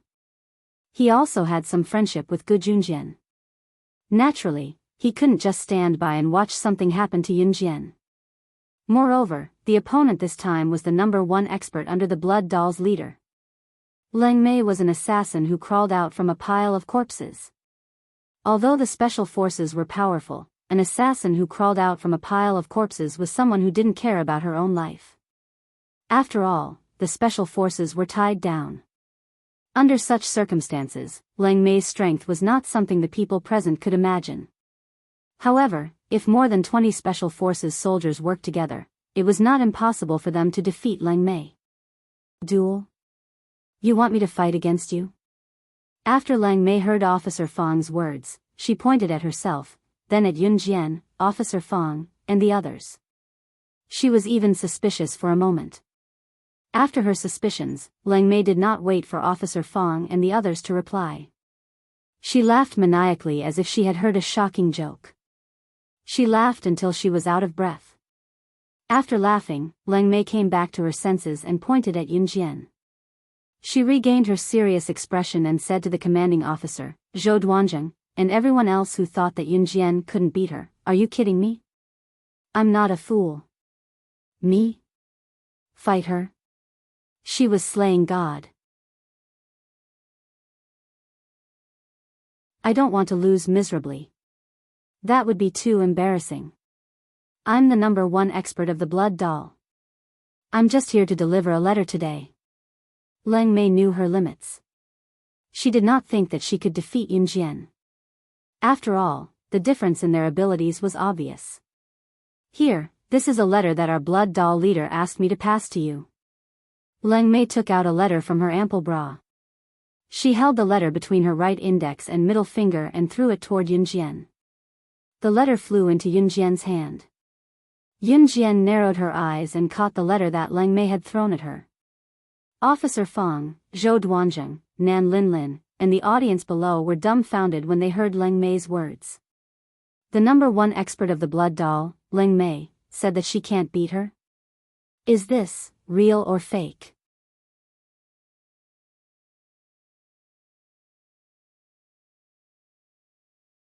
Chapter 1655. Just as everyone was wondering if Leng Mei was telling the truth, Leng Mei waved at Yun Jian and said, "All right, I'm done here. All right, now that I've completed the mission my leader gave me, I'm going home for my beauty sleep. Slaying God, see you next time." Leng Mei flicked the whip in her hand as she spoke. She turned to her side and extended her hand. A smoke grenade appeared in her hand and she waved it at Yun Jian and the rest. After showing off the smoke grenade, Leng Mei put it to her red lips. She bit the handle of the smoke grenade with her pearly white teeth and tossed it on the ground after biting it open. She was prepared to leave the place in a few seconds. At the same time, Leng Mei said, "Let's go, slaying God. We'll meet again." A huge cloud of white smoke floated in the air. Yun Jian's eyes flickered in the smoke. Phew, we're safe. Thank goodness that blood doll's #1 expert isn't here to kill. Someone in the crowd exclaimed in relief when they were on the brink of death. Chief Fong and all the special forces present heaved a sigh of relief. Thank goodness that Leng Mei was only here to deliver a letter. Otherwise, there would have been casualties if they fought her. Just as everyone heaved a sigh of relief, the smoke from the white smoke grenade dissipated. Before the crowd could relax from their tense emotions, they saw Yun Jian holding a woman's arm with one hand in the ring. She had easily pinned the woman's bent body under her. Upon closer inspection, this woman, was she not Leng Mei who had said she was leaving? Why was she being pinned down by Yun Jian? She was being pinned down by Yun Jian. The crowd reacted abruptly and their expressions changed again. This time, they were not shocked because Leng Mei, the blood doll's #1 expert, was still around. Instead, they were shocked because Yun Jian had really pinned Leng Mei down. Was what Lang Mei had said true? Could she not defeat Yun Jian? Moreover, if she were to fight with Yun Jian, she might even be defeated? Ouch, ouch, be gentle. I'm in pain from being pinned down by you. Lang Mei did not panic even though she was being pinned down by Yun Jian. She relaxed her arms since she was pinned down by Yun Jian. She could not move her arms and could only move them slightly. No, slaying God, didn't I tell you that I'm here to deliver a letter, not to fight you? I don't dare fight you. Just let me go, will you? Madam, I'll admit defeat, okay? If Lang Mei knew that she had been captured by Yun Jian, she would not have come even if the leader had offered her 100 million USD. Moreover, it was only a mere 5 million USD salary. Where's Blood Doll's headquarters? Yun Jian asked faintly, suppressing Lang Mei. I can't say that. Lang Mei shook his head and shrugged. Then you'll stay here and be my prisoner. Yun Jian pinned Lang Mei down, not giving her a chance to stand up and fight back. Yun Jian and Lang Mei's conversation baffled the onlookers below them. What was going on? Why was Yun Jian asking about Blood Doll's headquarters? Did she really think that she was slaying God, the #1 expert on the international secret agent ranking?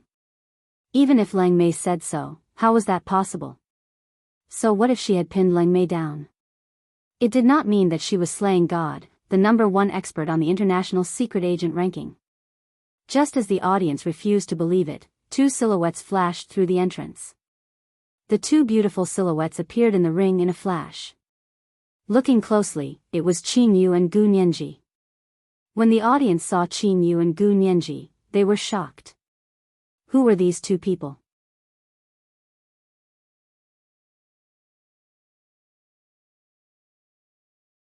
Chapter 1656.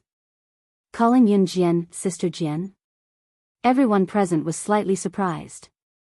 These two young girls were calling Yun Jian Sister Jian. Who were the two of them? After Qin Yu and Gu Nianji shouted at Yun Jian, Qin Yu explained to Yun Jian. Sister Jian, we've chased Lang Mei all the way here but she tricked us and even made us cough. So hand her over to us. I'll write my name Qin Yu backwards if I don't get back at her for tricking us.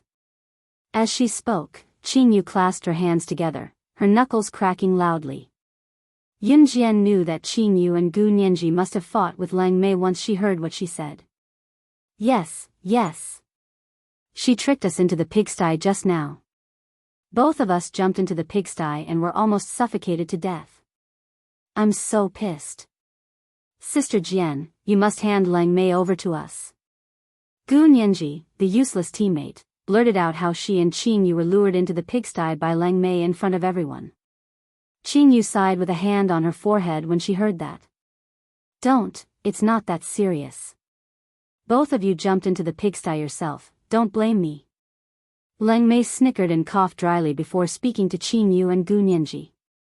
Gu Nianji went over and knocked on Lang Mei's head. Then, Lang Mei was dragged away by Qin Yu and Gu Nianji. What happened just now? Could it be a farce? Someone below could not help asking when they saw Lang Mei being dragged away by Qin Yu and Gu Nianji. So the gun he used just now was a fake too? Someone turned to glance at CE and asked with a chuckle. It must be.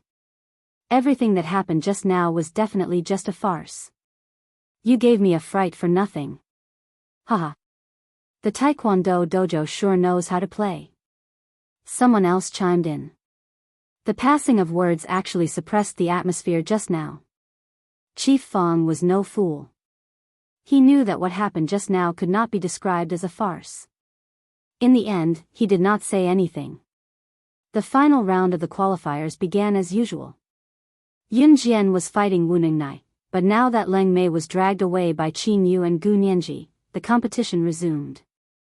There was no doubt that Yun Jian had won.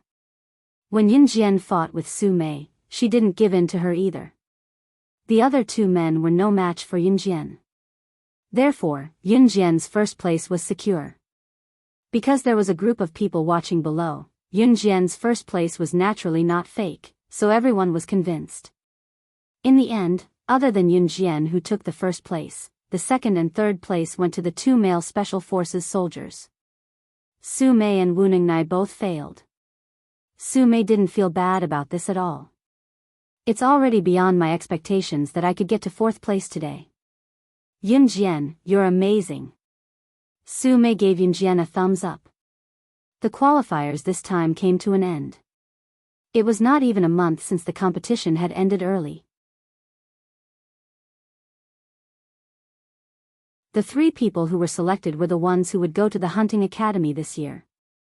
Meanwhile, Chief Fang called Yun Jian to a corner and asked Yun Jian in private about what happened just now. It was just an accident. You don't have to bring it up again, Chief Fang. Yun Jian answered the question that Chief Fang wanted to know. Cough. All right, as long as you're safe. Chief Fang did not suspect that Yun Jian was slaying God at all. He was just worried that Yun Jian was related to Blood Doll. However, after listening to Yun Jian's words and considering Yun Jian's ability, Chief Fang did not say anything else. Yun Jian did not ask any more questions after Lang Mei was pulled away by Qin Yu and Gu Nianji. She had just bid farewell to Chief Fang and was about to leave when she bumped into a meat wall. Yun Jian bumped into Si Yi's firm chest while Si Yi extended his long arm and pulled Yun Jian into his embrace. Even Officer Fang, who was already married and had a child, blushed slightly at this scene. Cough cough. Let's call it a day. You've won 1st place. Just wait for our notice. The competition is over. You can leave if you have someone to pick you up. Now that the competition was over, everyone was heading home to check on their own condition. Let's go home. Si Yi's large palm held Yun Jian's small hand as he pulled Yun Jian out of the Taekwondo dojo. When Yun Jian heard Si Yi say, "Go home," a bashful image flashed across her mind for some reason. She coughed but did not let go of Si Yi's hand as she followed Si Yi out. Unknowingly, Si Yi's large palm tightened around her small hand. He had the urge to toss her onto the bed and have her give birth to a bunch of children for him. His Xiao Jian, his. He really wanted to *CK her until she could not get out of bed. He believed that he would be able to do that soon. You're tuning into the Biyao's Wuxia Chronicles YouTube channel. Don't forget to subscribe and join us on this journey to catch the most captivating stories.